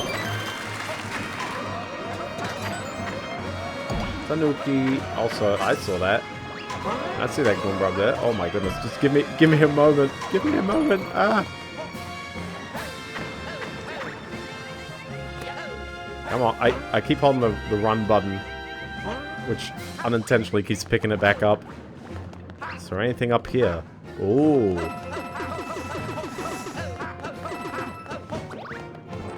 That's nifty. Is there anything above it? Nope. Probably not. Anything to the left? Also probably not. Okay. Someone should make a mod for GTA 4. He did do... I think he's already done Vice City playing GTA 3, and technically, I think he said it'd be theoretically possible to do GTA San Andreas playing GTA, Vice City playing GTA 3. Which is kind of nifty, because then it means that his kind of stuff just scales, in theory. I think it reads that way. I'd like to see it in person. Again, obviously it's like, but why? Because obviously, like, I'm not too sure how many people would really want this, want it played like this, but hey, it's nifty. It's neat. Yeah, exactly. Exactly, yeah. Can't quit if you enter the lights. Oh, that is true. That is true, I guess. Yeah, but what's the fun in that? Just ignore it and just deal with the bullet bills. That's what makes this level way more fun. So, the only other thing I had, and this was a post on Hacker News, someone bought a bowling alley for 120,000 US dollars. It was abandoned, 8 lanes. He describes it as it's in the rural Midwest, small town. There's not many recreation options for families. This is an R&R desert. That is true. That is true. I'd be crying then. Also, are we done with this world beyond the... I think we are then. Other than, I guess, I know the train. I know. King Cthunk's castle. Who could thunk it? Yeah, no, he was like, yeah, there's a lot of, you know, there's a reason why this place is abandoned, and that's because there's a lot of stuff that just, you know, needs maintenance. You know, the roof leaks. Also, he described that the technology in the bowling place was like 70 years old. And a lot of the computer stuff, you know, like, what is it? He said, the system that keeps your score is particularly interesting. It's the thing that you watch during your game, but it fades into... Oh my gosh, I looked away to read the article. I'm so sorry on that one. Just really not paying attention on that one. That's just entirely... Yeah, that was a full deserved one. That's just not me, like, messing. That's like a real, like, I just wasn't paying attention. Because I'm trying to read this thing. I don't know. But he finds that the technology for the actual, like, bowling machine is quite interesting. And his was from 2008, and in order to get a replacement one, it would have cost him $120,000. And in this little article, he sort of described... Oh, completely buggered this one up. Maybe I just... Didn't happen. And in this article, he talks about how he bought, was it $1,600 of ESP32s, microcontrollers and stuff, to basically do all the computer system. Because there's remarkably not that much that actually the bowling alleys use the computers for. There's sensors and stuff to tell that you did indeed hit pins, but a lot of the mechanisms for actually sending the ball up and all that stuff, that's actually like part of like the 70-year-old infrastructure that's still like, you know, it still works. It's still kind of fine. You can touch up on it. You can just fix machinery. And so I love this guy's story of restoring an old... Oh my gosh. This would be a fun one if the green star faded out of existence at some point. Oh, I thought they'd hide something around the corner there. What a weird castle stage, isn't it? I don't... you should probably... I'm just doing that to investigate, but I really shouldn't at this point. I'm like, how likely are they actually hiding something so far off the level that I have to jump for it? I have to, like, really think to myself about these things as well. I must be, like, real fun... Dude, you should see me drive. It's just like it's on the edge the entire time. I saw that green star. I saw it. That's alright. Anyway, that's my story. So, Fetty, you've got, like, quick fire time. You gotta nail your stories quick. Sorry.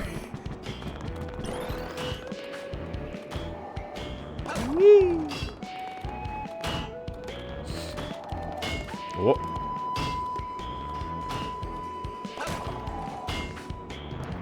This is a really neat level, though. I'm liking this. Oh, I saw the PS, yeah, the PS5 emulator. I saw that. It plays Astrobot. I know.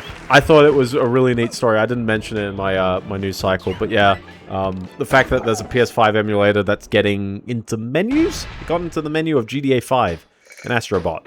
I feel like, you know, at some point we're gonna get Astrobot before we get like many other things. Maybe. I'm not too sure what actually is like involved with. Oh. Also, side note, I really like this boss fight.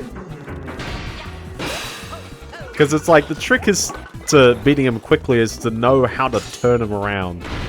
He's facing this way, which means just, you know, have him come over this way. But he's going to knock out the floor as well. Sharp Emu, that's the one. And then he's a bit cheeky here. You see what he's done here? He's being cheeky. Only for a moment, though. Oh, never mind. Unfortunately for Nintendo, they think 3 hits is enough for a boss fight every time. Come on, guys. You can do 5 hits for some of these fights. Oh well, that's fine. But yeah, no, PS5 emulator, there's not too much. Oh, they're 2 different PS5 emulators. Not every time, no. Yeah, not every time, but sometimes I just feel like there's a 3-hit fight where it's like, oh, it could be like 5. Oh, so you could do a 9-hit fight if you're really dedicated. So that's interesting that that's 2 different PS5 emulators as well. I'm not too sure what the recent development was that caused, you know, 2 different ones to push towards the mark, but I'm glad, I'm excited to see something like this. Unfortunately, I guess it is just an Astrobot thing, and Demon Souls, I guess, and maybe Destruction All-Stars with a custom server. Because there's really not that many PS5 games out there, is there? But I don't imagine there's really anything the PS5 does that a PC probably couldn't do if you just translated all the instructions in the right way. It's all x86. It's fine. We don't need to recompile. Well, yeah, I mean, the jettisoning physical, yes, exactly. I always hear the rumors about how, like, the PS6 is probably not going to have anything physical at all. I have no idea if they're ever going to, like, reverse course.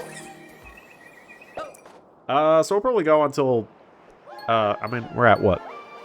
Oh my gosh, my nose is blocked. Ah. World 6 is not the last world, but it's the last one with a number in the name, for some reason.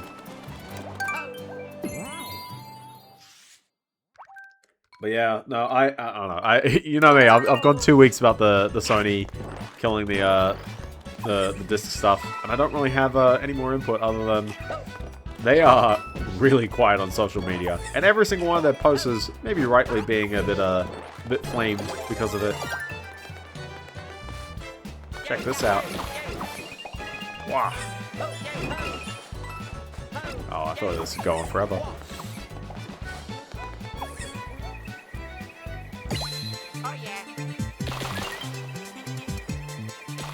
Gotta get that star. Are we quick enough to... Nah, we're not. Anyways, give us another story, Fetty.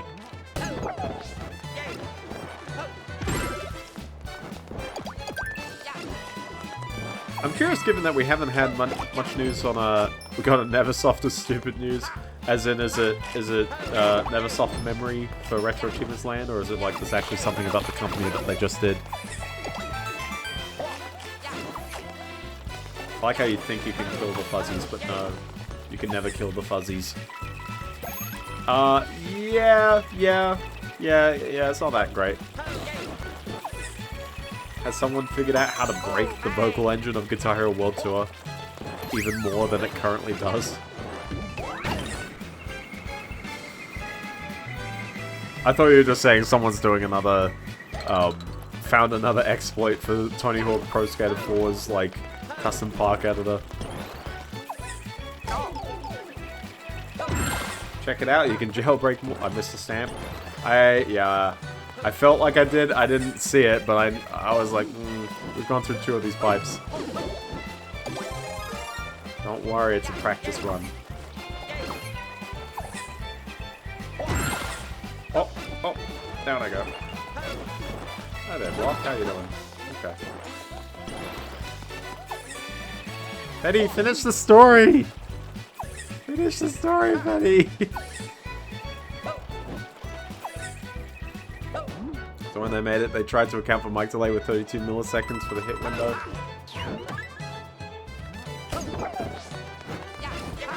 Oh, so you have to sync 32 milliseconds early. Or really 64 milliseconds early. Classic. Is this only a World Tour issue as well? I feel like if you decompile World Tour, you can, or not even... Actually, yeah, decompile. Because, I mean, it'd all be in the QScript files, wouldn't it? So in theory, I mean, like... actually, would it? Or would it technically be engine code?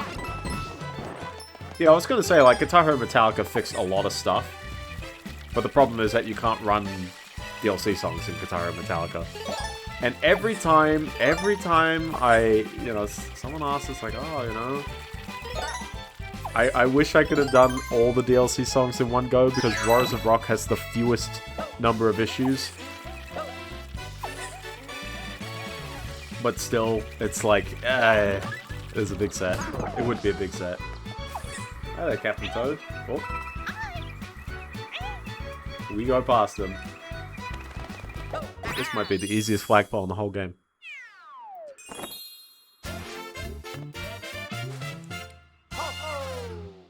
I just love the fact that, like, there's so many parts of, I guess both Guitar Heroes, because classically the strum limit is probably, like, the easiest example of you cannot hit the notes. You think they'd program that such that they would detect that, yes, there is a... I'm so glad they're telling me I can go back to previous worlds. Wow. But you think, like, their playtesters would get this? I guess they're on a year cadence, like, maybe the playtest period is actually quite small.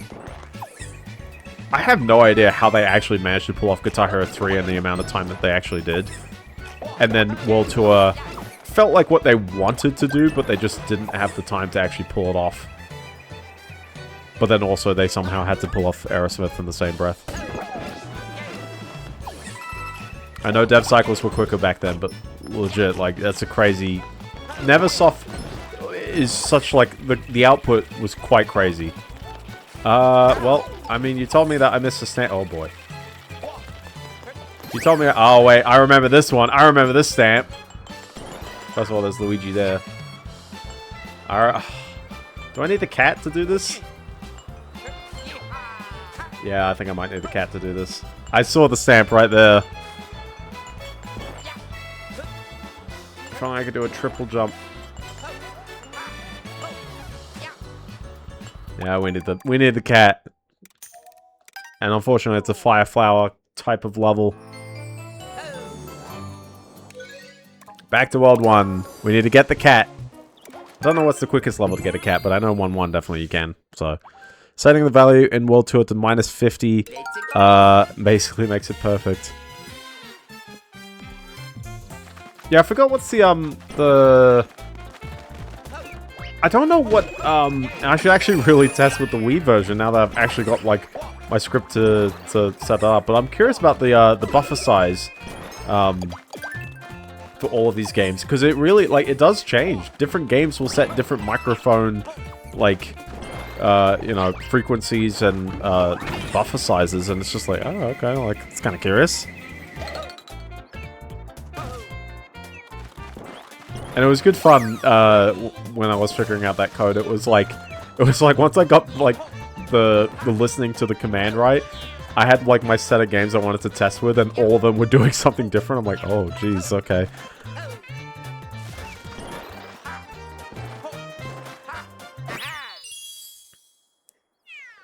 Now, if only PCSX2 can fix the rendering issue that happens with Guitar Hero World Tour. Also, hey Lemon, how you doing? An archive of GH tunes. Very, very nice. I'm actually curious if he's found my my GH tunes tracks from way back in the day.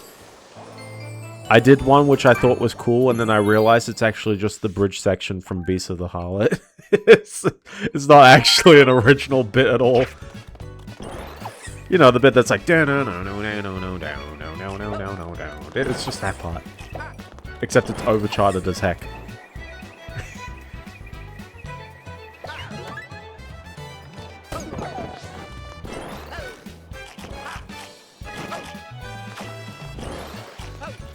And I also charted a really, really, really intense solo in the middle. So anyways, most hilarious stamp in the whole game. Oh, come on. There it is. Just, you gotta be on the pipe. Also, since you've got the cat, this whole area is probably quite trivial, isn't it?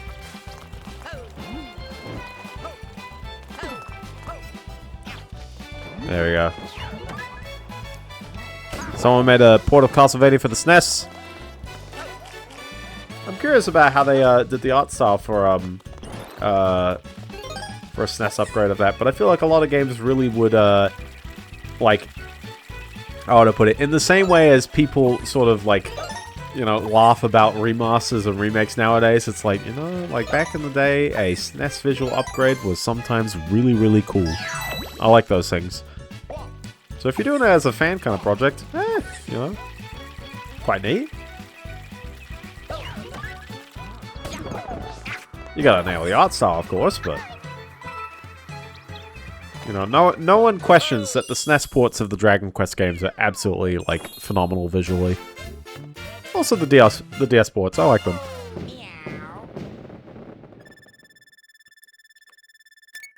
They get a bit interesting once you get into 3D. I think the art style carries over fairly well, but there's something about the sprites. There's something about that sprite. Just feels great. So, well, that took a while to do one level. That's okay. Ghost house. Spooky seasick wreck. Brick MU pie. I assume it is made out of bricks and it emulates with Python. I love bullies. I love bullies. You see what I mean? Have we had like 2 traditional ghost house levels? Because we've casually gone with the ghost ship level instead. I guess it is Mario World, you know, like.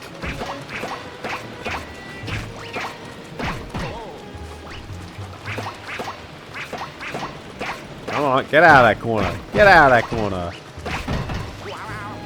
Alright, you got your own perfect bully-sized gap, right? Okay, it's a massive gap. Come on. Wow, wow, wow, wow.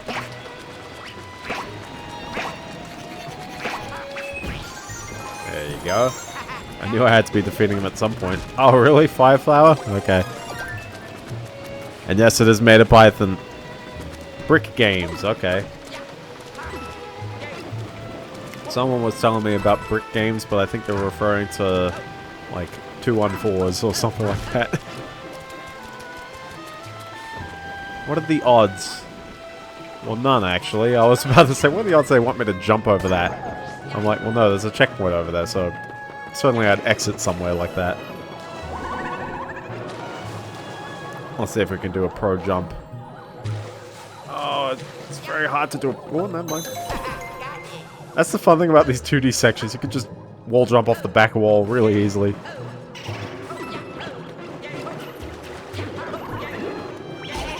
Oops.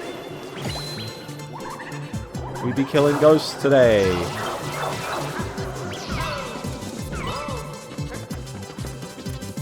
Come on, come on. I got him. I got him. We're good.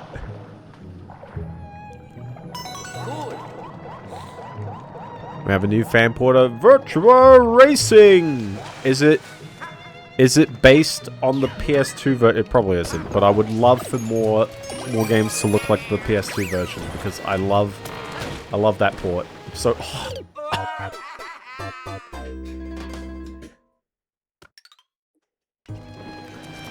painful slide on my end.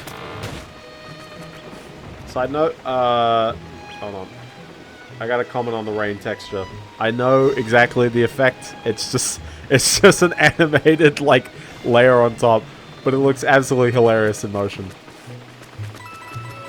And the fact it applies to like every surface on this thing is like, oh, okay. Maybe a bit of a risky jump on my end, but it worked out. Plank jump scare.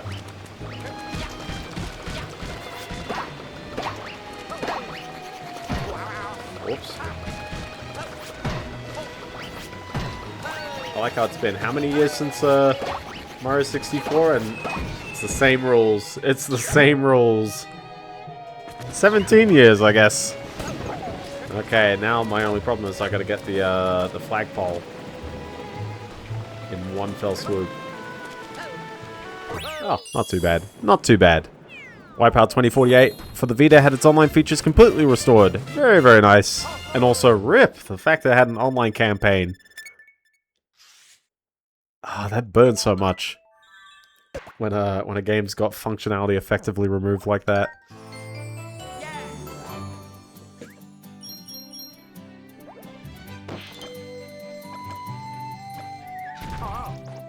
Wow.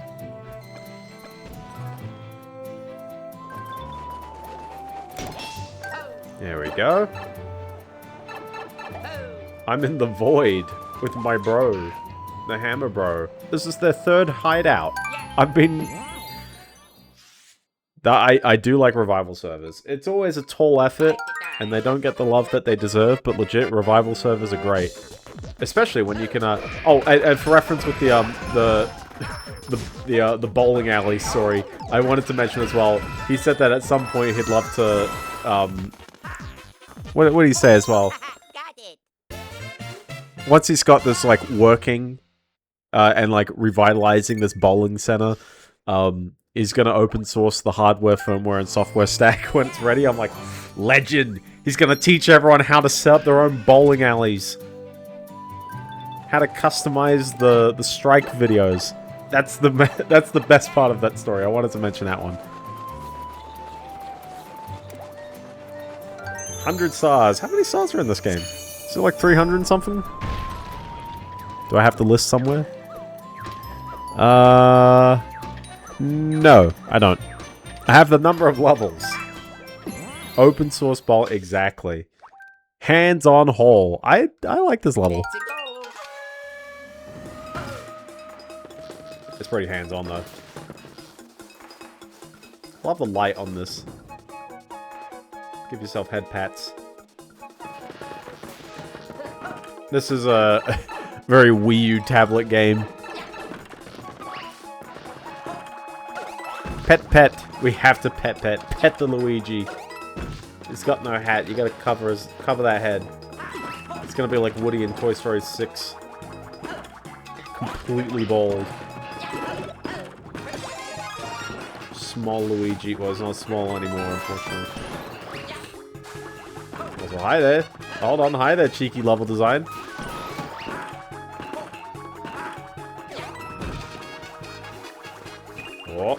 Oh. Mushroom, really? It's a mushroom kind of level. Have we had any other Mario game do a dojo level? And don't say Odyssey, I know. Except for that one.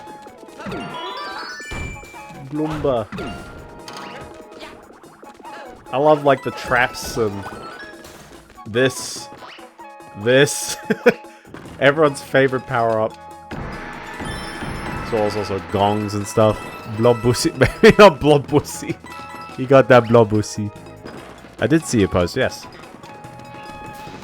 I don't have much to say about milestones other than sweet.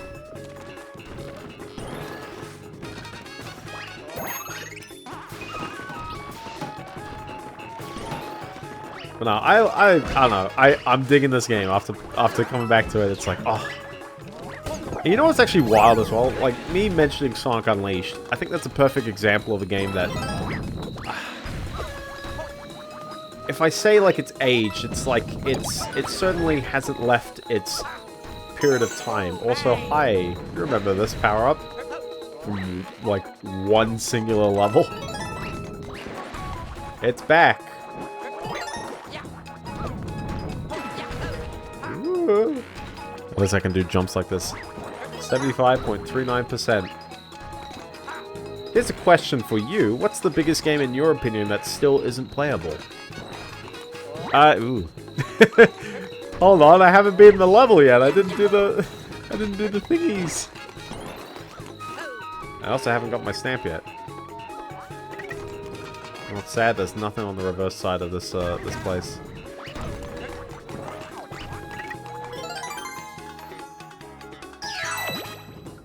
That is a speedrun route right there. Oh, never mind.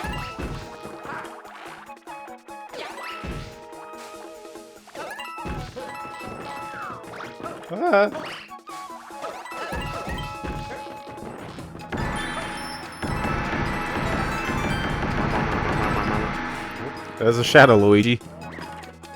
MGS4. MGS4 is probably the most, like, infamous one of those. Not to be confused with Infamous in your list. Also, I'm surprised God of War 3 is not even supported. Wow. Because especially, like, you know, in the realm of PS2, and I know it's a simpler system, but, like, you know, we've had the PS3 emulate for quite a while, and I would have imagined, like, that's high profile enough that that would have attracted so much attention. Wow, this really was a speedrunning strat, was it? Like, there's so much level that was just in the middle there. The cheeky strat.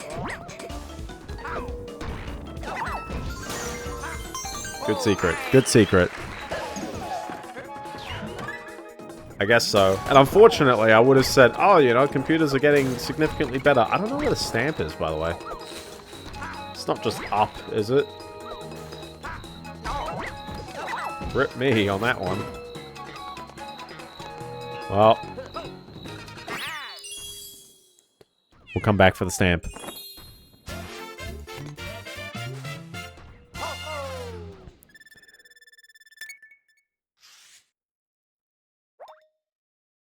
It's probably a part in that. Yeah, I was thinking it was in the middle part.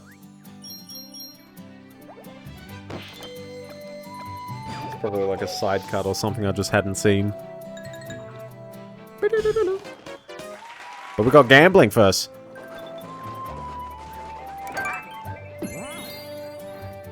Add ogre battle. Ooh, 2 pairs.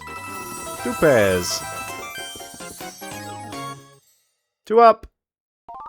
I'm curious if we're gonna hit 100 lives by next stream. Really, we'll definitely hit it by the end as long as I'm not dying all the time. Too many Biendeo moments, you know.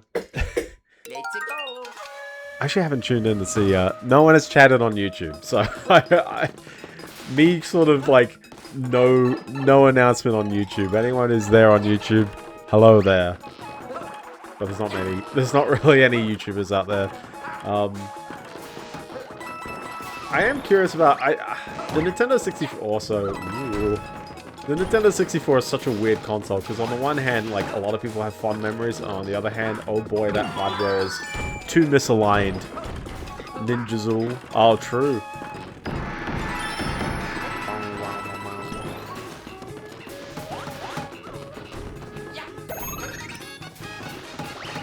Time extension. Alright, let's get that jump power and then just, I guess, zip.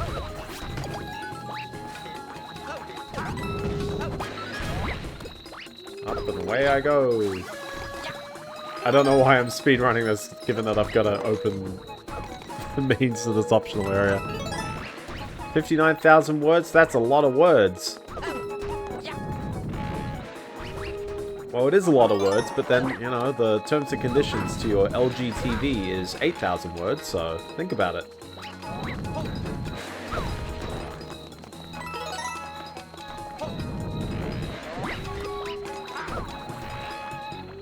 It is a fairly decent amount of text, though, at the end of the day. Oh yeah, definitely. Now the question is it a good translation?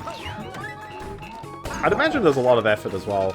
Alright, so hold on. So, don't hit the gong. Bombers. Don't hit the gong. Bombers.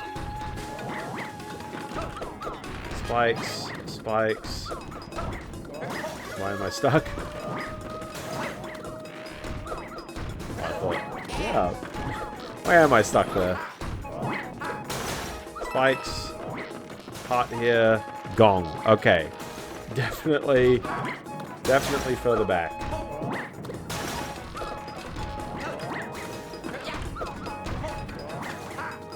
Oh, did I really? I really had to tell right away. But I can't see it. Unless I need the spinny. Because it's up.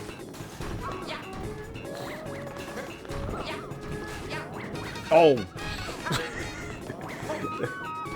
Come on, really? Hit the roof? Do I need the spinny? Do I need the spinny spin in order to actually do something here? I feel like I do. Because it kind of looks like you could, but nah. We'll get the spinny back. That's what I get for losing the spinny. Gosh, I think I have, like, bugs around my room. They are actually, like, biting my hands. Not, like, in this very moment, but, like, I just go, like, it's a bit itchy. I look down and I was like, yeah, probably did get, like, an insect bite of some kind. Or it's a mosquito, which is still an insect, but it's less,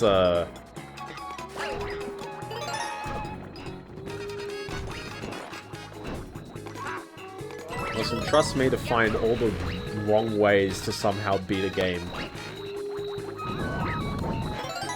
What was I playing and I was just like guessing the combination like all the time. I was like, I don't know how to solve this puzzle. Something recently, I forgot exactly what it was. And it was just like, well, there's only 64 options. Whoops. Whoops. There we go. It's a cheeky spot. It's a cheeky spot. I like as well that is the first like set of spikes in the area. The ones later here, they're like, I don't know, they're hitting the wall. I thought I was about to not hit the top of the flagpole there. The most interesting of the news. I was going to say it myself. Oh, was I?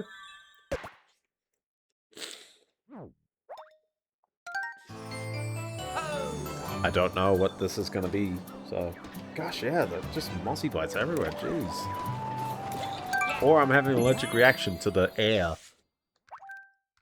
It's kind of big. He's hyping it up. He could have said it 10 messages ago.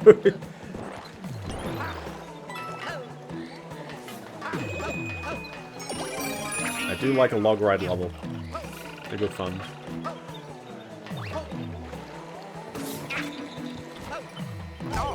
Oh, well, that's a bug from my head. Fan game. Oh, fan game was denied, and then it shouldn't be. Okay.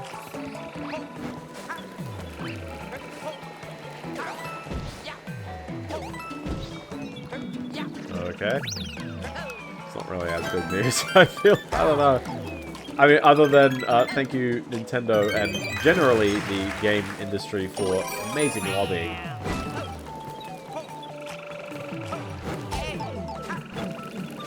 A 2013 Pokemon fan game has been used to reject one of Nintendo's creature catching patent applications in Japan. Nintendo argued the unofficial project shouldn't count because it infringed copyright, but their argument was denied. I mean, I don't know, I read that, I'm like, okay, like, I'm curious what the patent was, what the, you know, what's the story? Like that, I don't know, I haven't got the answer on that one yet. Also, oh, I wish I had my cat, but I lost it twice, so... Maybe I should just try again. I see it right there. Oh yeah, 100%, but like... I would have expected that. I find it bizarre if they said because it's a fan game, it doesn't. Like, fan games are still games. A lot of fan games use, you know, materials, certainly, but you can't say because the fan game uses, like, copywritten material, it doesn't mean that all of the fan game is, you know, like, beholden to the exact same, oh, it abused copyright. It's never been that case. It's very much like, yeah, you know, the parts that infringe copyright are the parts that infringe copyright, and that's it. That's really all there is to it.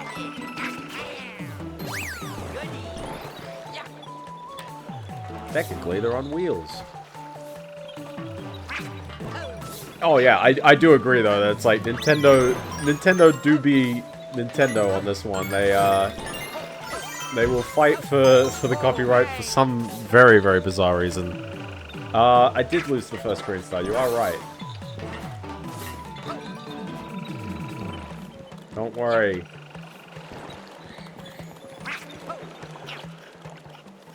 Oh, come on. Oh. Oh no! I nearly had it, but he didn't want to climb up the whole way there. And unfortunately, I hit the checkpoint halfway, so... Okay. We try it again!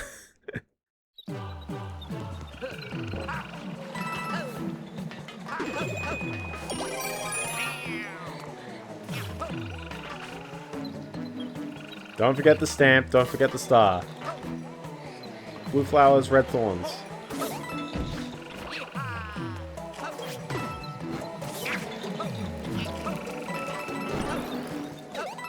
Blue flowers, red thorns. No, yeah. I don't... non-commercial games 100% can apply for copyright. Like, you can... Copyright is, can you prove that you did it first? Not a, can you prove that you made lots of money first? That should be, at least, the defense of the system. The problem is that, how would I put it? There's lots of ways for people to... Yeah, even for patents, yeah. I mean, I know there's a different way of filing copyright compared to patents, but I think the, I think patents, by nature, are based on the invention, based on the actual implementation date, and not the filing date. Copyrights are, you know, a little bit more based on the filing dates, I guess. I'm not a lawyer, I'm not an expert, so definitely I wouldn't vouch by my understanding on that. But ideally, if the US system is working correctly, and I believe this is a US kind of discussion, right? Is that, yeah, like, effectively this fan game goes, well, you can't say I infringed on your patent here because I already, you know, this game was already out by the time, you know, by the time you did it, like, and fair enough. Oh, this is Japan? Well, if it abides by the same rules, maybe. The guys that work for the city to clean up the shopping district can't clean any walls because it's someone's I hate that reasoning. I hate that. Like, a part of me is like, you know, not to justify not my problem, but like sometimes things are like, well, there's, you know, there are reasons things get in the way. Also, woo! I don't suppose they hit something up here. Oh, they did! The cheeky lads. The cheeky lads.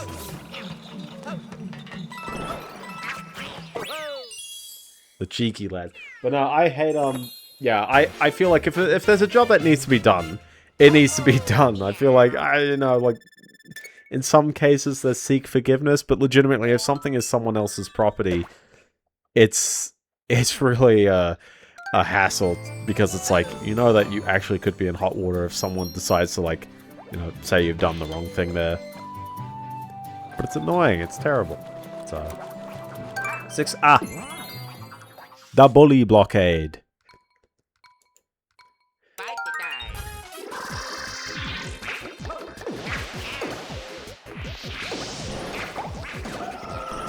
Chuck him in the pipes.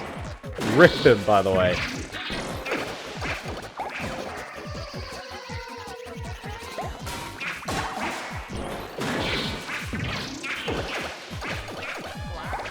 There he goes. I feel like it should. It depends on, I guess, the nature of the work. But yeah, if you're cleaning up, and obviously if it's, you know, like what's the?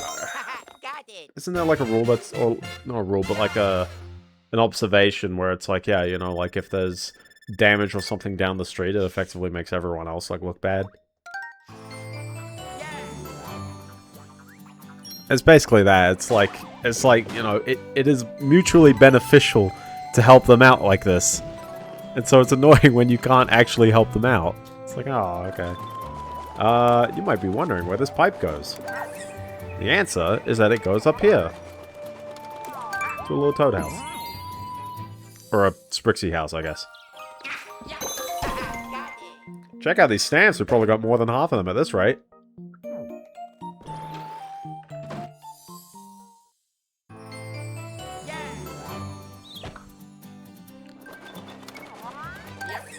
Does Pokemon Generations have a retro achievement set? I'm curious. Actually, no, if it's a fan game, then it's not an achievement. It's not a ROM hack, so it's different. I think I remember Pokemon Generations, actually. The Bullet Bill base. I feel like I'm curious about this ledge that was just over here. What a strange ledge. It's just a ledge. Oh, they put a buttress over it.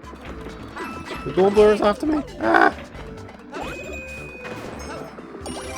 He's a very angry guy. He looks like an M&M sometimes.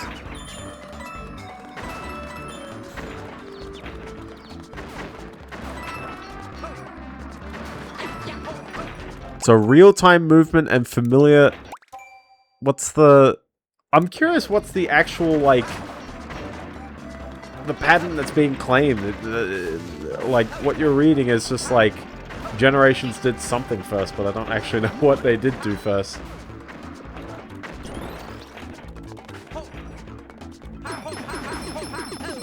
Coins that don't get collected right away for some reason.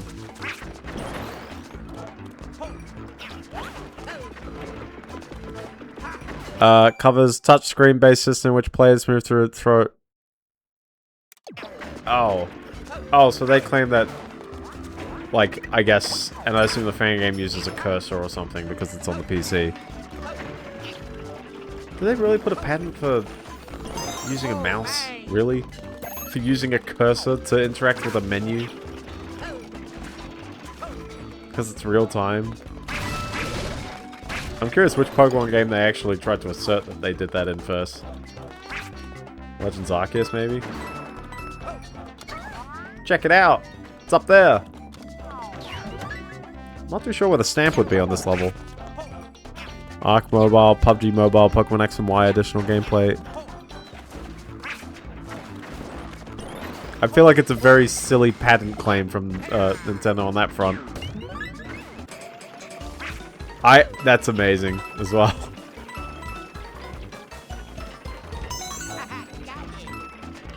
Little cat wheel.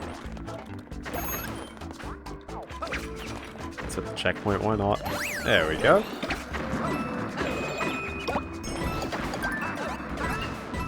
It's a very interesting bounce there. Oh jeez. True, Zeroff, true, yes. Do you use printers? You might be infringing on copyright. Although we probably shouldn't get into the, how printers track you. Tracking pixels are the most... Not tracking pixels are, an advertising thing. What's it? The yellow dots? That's the most terrifying part of printers these days. Everyone likes a good Banzai bill, I tell ya.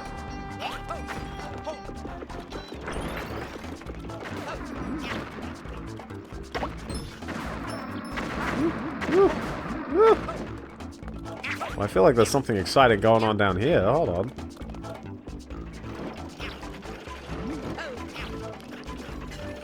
Hey, check it out. But where's the stamp? Where's the caveman? That's the end of the level. Well, the stamp's hiding in the bush. So I could still appeal for 3 months. Oh. That feels like a very, very straightforward stamp placement. I don't know, it's a cat level. Come on. This whole level's a scratching post, effectively. Meow. Meow. I'm a cat. It was really easy. It was just right there. It is a Gloomba stamp, I guess. Bling, bling, bling. Oh yeah, exactly. I did do the level slightly out of order. That was level 6, and this is level 5, but... okay. Let's go.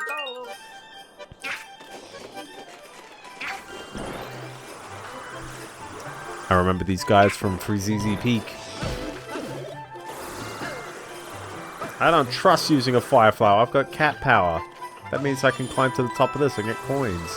And skip the level design. Why would I not want that? So, thanks for coming to my TED Talk. Also, I like these enemies. They're good fun. Yeah, the snow levels are a bit interesting and tricky. Hopefully this one's not as bad. I was like, hold on, these spikes are coming way too quick. Alright, oh, come on. There we go.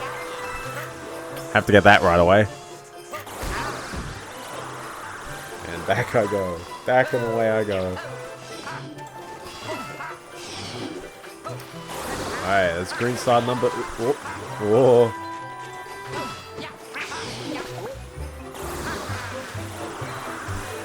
Ooh, okay, never mind. Never mind. We're grabbing the fire flower. It hasn't left us there, so... So what's the, as much... Yeah... it's... I mean, it's a tough sell, and I mean, there's something weird about every big tech company, and Nintendo is somewhat included in this bubble, and really, all of them. They're all getting worse in their own ways. Like, I mean, it's one thing that everyone is charging for subscription models. You know, I guess the lack of deprecation of games, used markets going to trash, physical games is all over the place because even Nintendo's not like, you know, game key cards is an encouraged concept. And you know 100% that's going to be a real frequent occurrence these days. Because seriously, like, shipping a Switch game, it's like, you gotta buy all that NAND flash in order to... Is it NAND? I don't know if it's NAND. Maybe it's not NAND. But you gotta buy all that flash memory in order to put the game on the cartridge.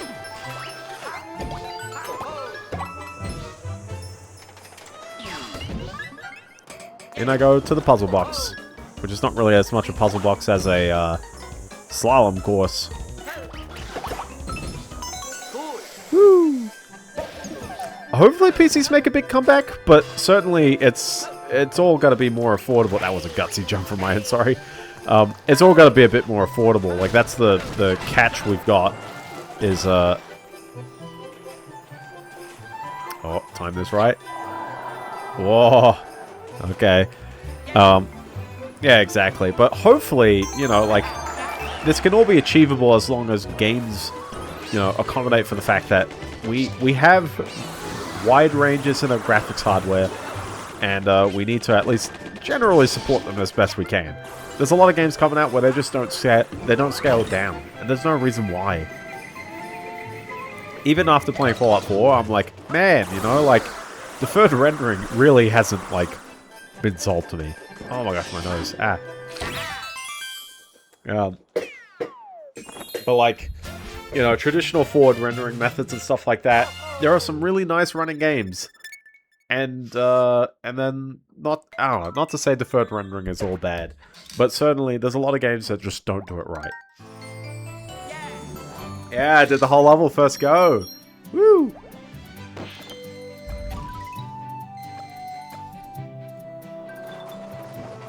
We got a mushy house. A mushy house. You know, I was thinking to myself, oh, like, you know, I wonder how long I'll spend on this world, but, you know, I'm kind of just in line to do it all in one stream, aren't I? I mean, we're only 2 levels away, aren't we? If we're not 2 levels away, then there's, like, a battle stage off to the side or something. I wonder what's in here.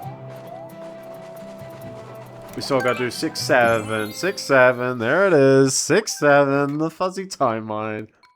Let's go. Do you like brain rot? I hate it. I really hate it.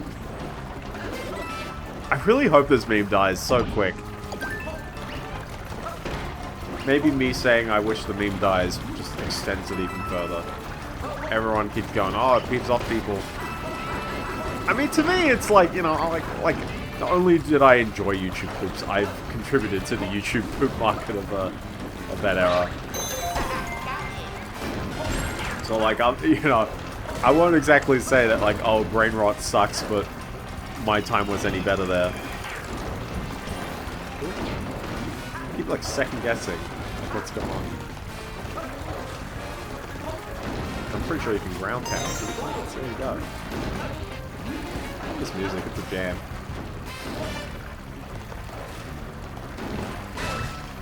Oh yeah, I mean, yeah, most memes that are actually like long-term like that, 100%. It's because old people have just like caught up. I love the wall of fuzzies, by the way. And it's just this level. Like, the wall of fuzzies is not a common element. It's common because it happens in a bunch of different games, but it's not like exclusively this one, I'll tell ya.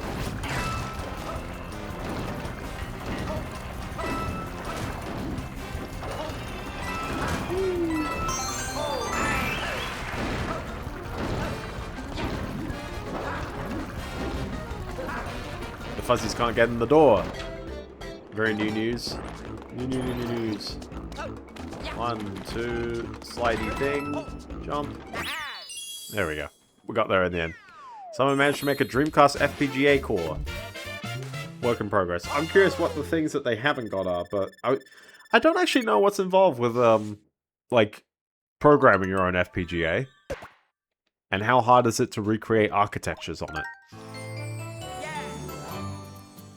Depends. I feel like you need a big one if you want to, like, do a Dreamcast chip, though. Yeah, I was going to say, it feels like a hidden Toad house. Too bad, I gotta do gambling first.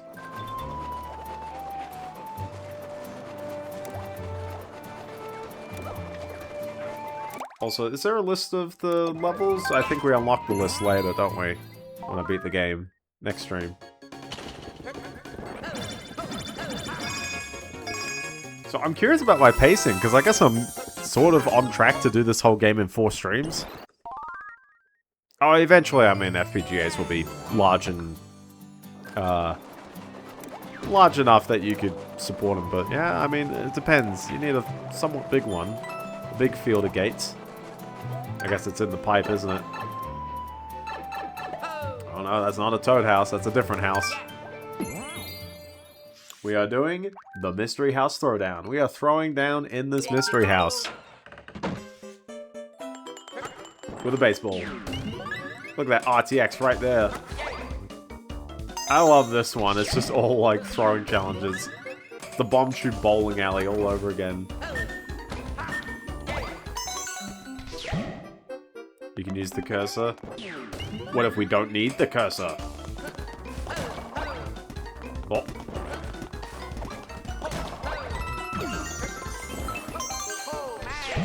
I'm actually curious how far I can get without the cursor on this one.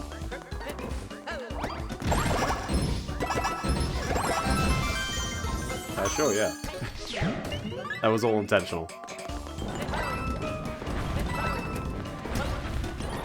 Oh, come on.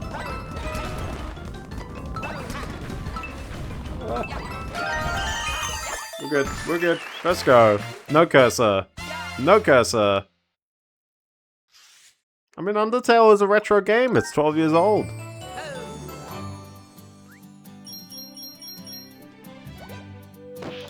One 6-8. Wow. Wow. So, alright. So if it's a Toad house, why? Oh, when you said use the cursor, as in, I can't use it here. How do I? There's no cursor on this menu. Enter from the back.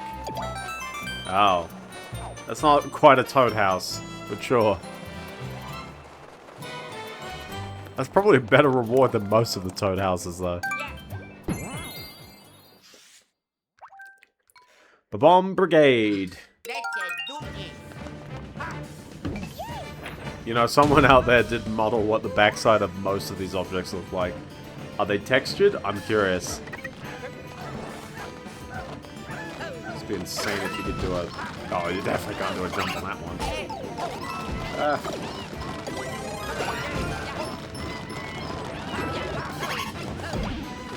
Dookie. Yeah, I mean, you know, Undertale makes a solid game, and there's no reason to not support the PC version.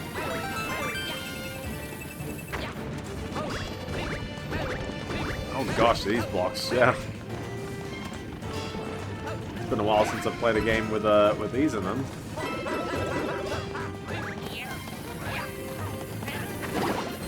Me with my crazy bombs. Crazy bomb.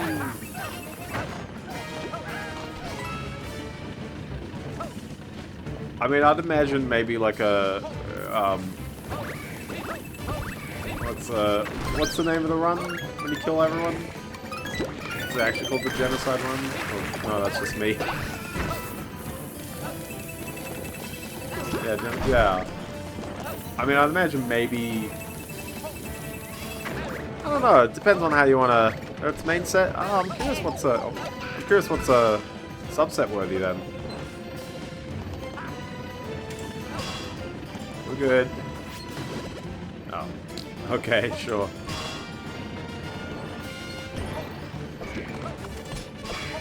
Whoa.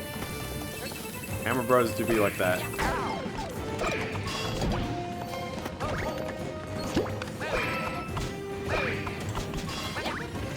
Subset for all the neutral ending. Ah, I guess makes sense, yeah.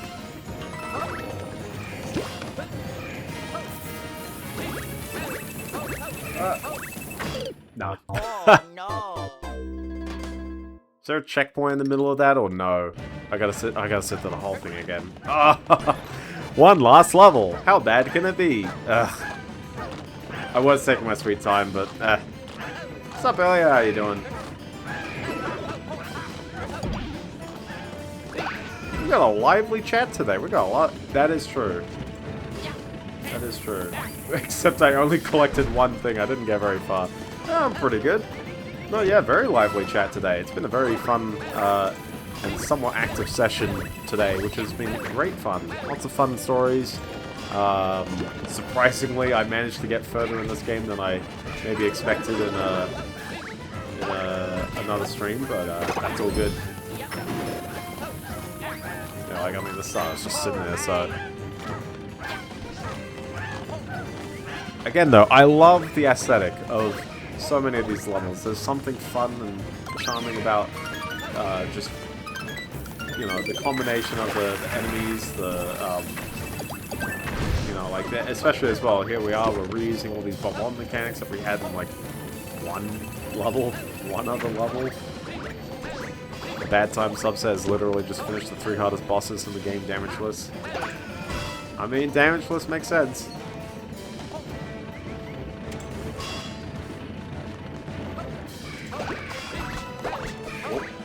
Hi there.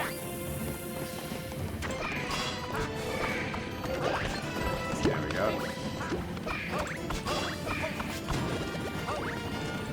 That's probably an easier way to knock over the thingy. No badge. Did I miss the badge, really? No, the badge is right. No, that's not the badge, no. Did I really miss the badge? No, oh, well. Never mind, I missed everything, apparently. I missed everything, apparently, and I can tell that I need even a bullet.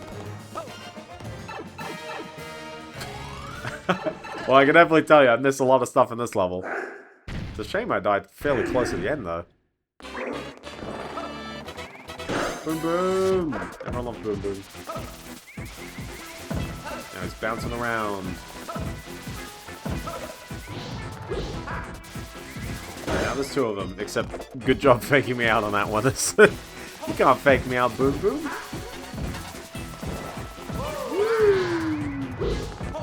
Okay, these are really bad fake outs, Boom Boom. Again, 3 hits. It's a bit of a folly from Nintendo, I will say that one. Hard blocking the... I was thinking I didn't actively destroy that one. I'm curious where the stamp was, though. I'm very curious where the stamp was. There you go, top of the flagpole there. I looked up what you meant, Fetty, last stream about beating the levels with all 5 characters. Technically, yes, I know, and yeah, I know there's 5 characters. Technically, like, yes, I guess it does mark the levels differently if you have beaten them with all the characters, but like, I'm not doing that. I'm not going to mark a thing just to be like, ah, yes, 100%.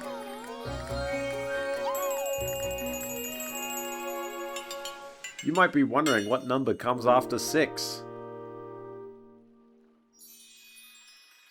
I might as well show this off just so I can mention it there. What number comes after 6? That's right. Secret airship level, actually.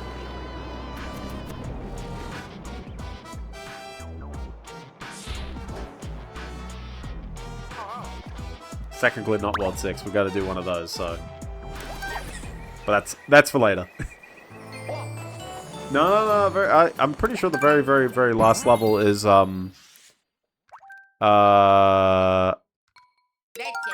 hold on, what is this? No, I don't think you need. I think it might be Green Star dependent, but I don't think it's flagpole dependent or beating with every single character dependent.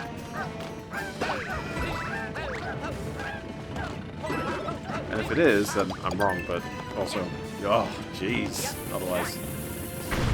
That's bonus video territory. And yes, I know, Pokemon Coliseum, I haven't done the bonus video yet. I haven't come back to that game yet.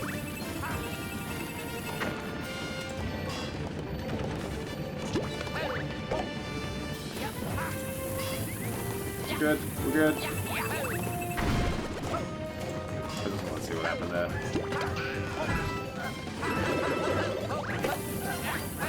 Alright, come on. Third time's the charm. We gotta find where this thing is after this. So get the bomb. Good explosion. Good one.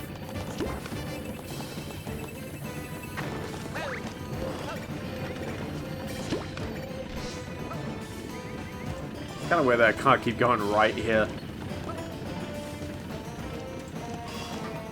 Oh, is this actually like... Yeah, I was thinking, do I need to break that? I killed myself on purpose there, sorry. Do I need to break that brick? Was that the one that you were referring to? Or I'm just going really paranoid on this one. I'm like, oh, there's a brick I didn't break. Yeah, okay, I was thinking, it was like, that seems a bit iffy to hit. Which meant, yeah, I was thinking, certainly makes sense. I'm not too sure if that was for the stand or the, Green Star, but it's definitely one that I know I wasn't hitting, so...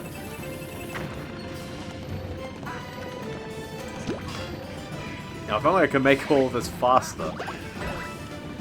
That's the joy of airship levels, though, isn't it? That's okay. But yeah, I'm curious what's in for store for the next upcoming week. I mentioned F1, I guess, isn't the Austrian Grand Prix? That's... Sorry, we just... That's after the break. It's the Hungarian Grand Prix. That's next. I like the Hungaroring. I'm curious how this will go.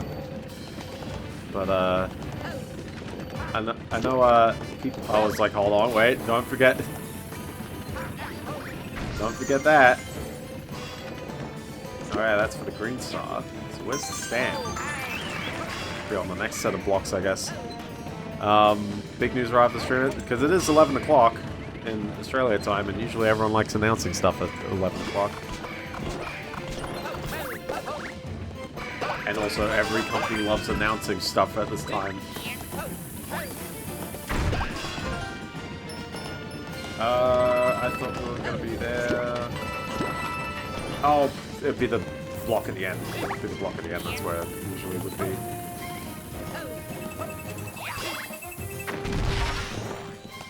I was like, come on, what was something I hadn't destroyed then? There we go.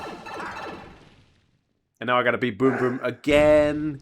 But yeah, no, I know people in my work have been going on about the World Cup, and I don't really know much about soccer. I mean, I know how it's played.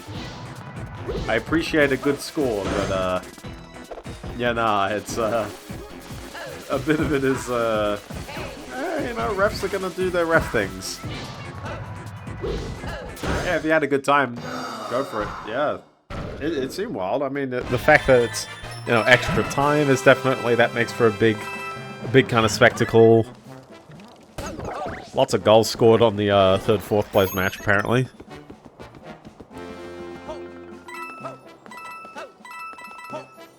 I'm curious about, like, it really did get a lot of, like, I don't know, attention on my social media, though, because I don't remember anyone really talking about it back in 2022. Oh, yeah, they got a million yellows. And they didn't even take a shot on goal until, like, the extra time, right? Spain were definitely going to win, but they were stuck at 0-0 for so long. You never really knew quite whether they were. But you hoped they would. So, anyways, one more level. One more level. We're going to do a boss fight. Oh, did you spot that resolution just then? Ooh. The Motley Boss Blob's big battle. You're very 6C. There you go.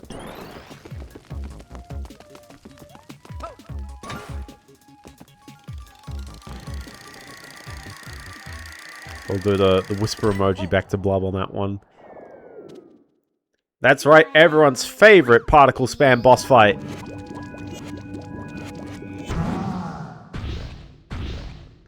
I love that they nailed the shader and making this guy look like round as heck. I wonder if they actually like used a like a Bezier curve on the fragment shader.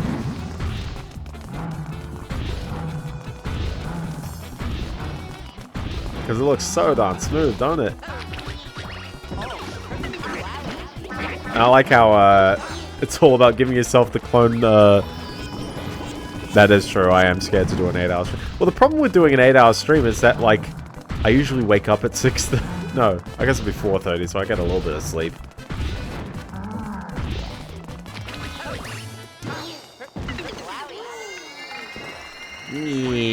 Yeah, unfortunately for this boss fight, it's kind of as easy as jump on him 3 times again, isn't it? What time did... Well, I guess what time did he start and what time did he end? Because, like, I mean, I struggled on that 4-hour stream for Metroid Prime. I love my Metroid Prime, but, like, yeah, never again. Never again on that one. I keep kind of hinting that, like, my soft intention is that I only do, like, 2 hours, but I do enjoy the momentum. It's good fun.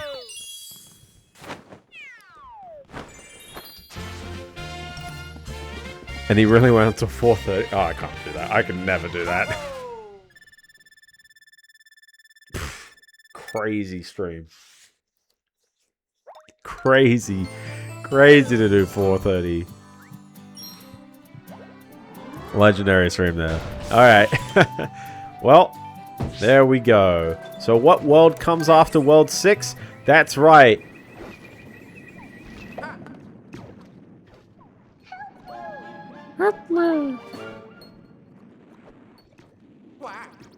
The final world.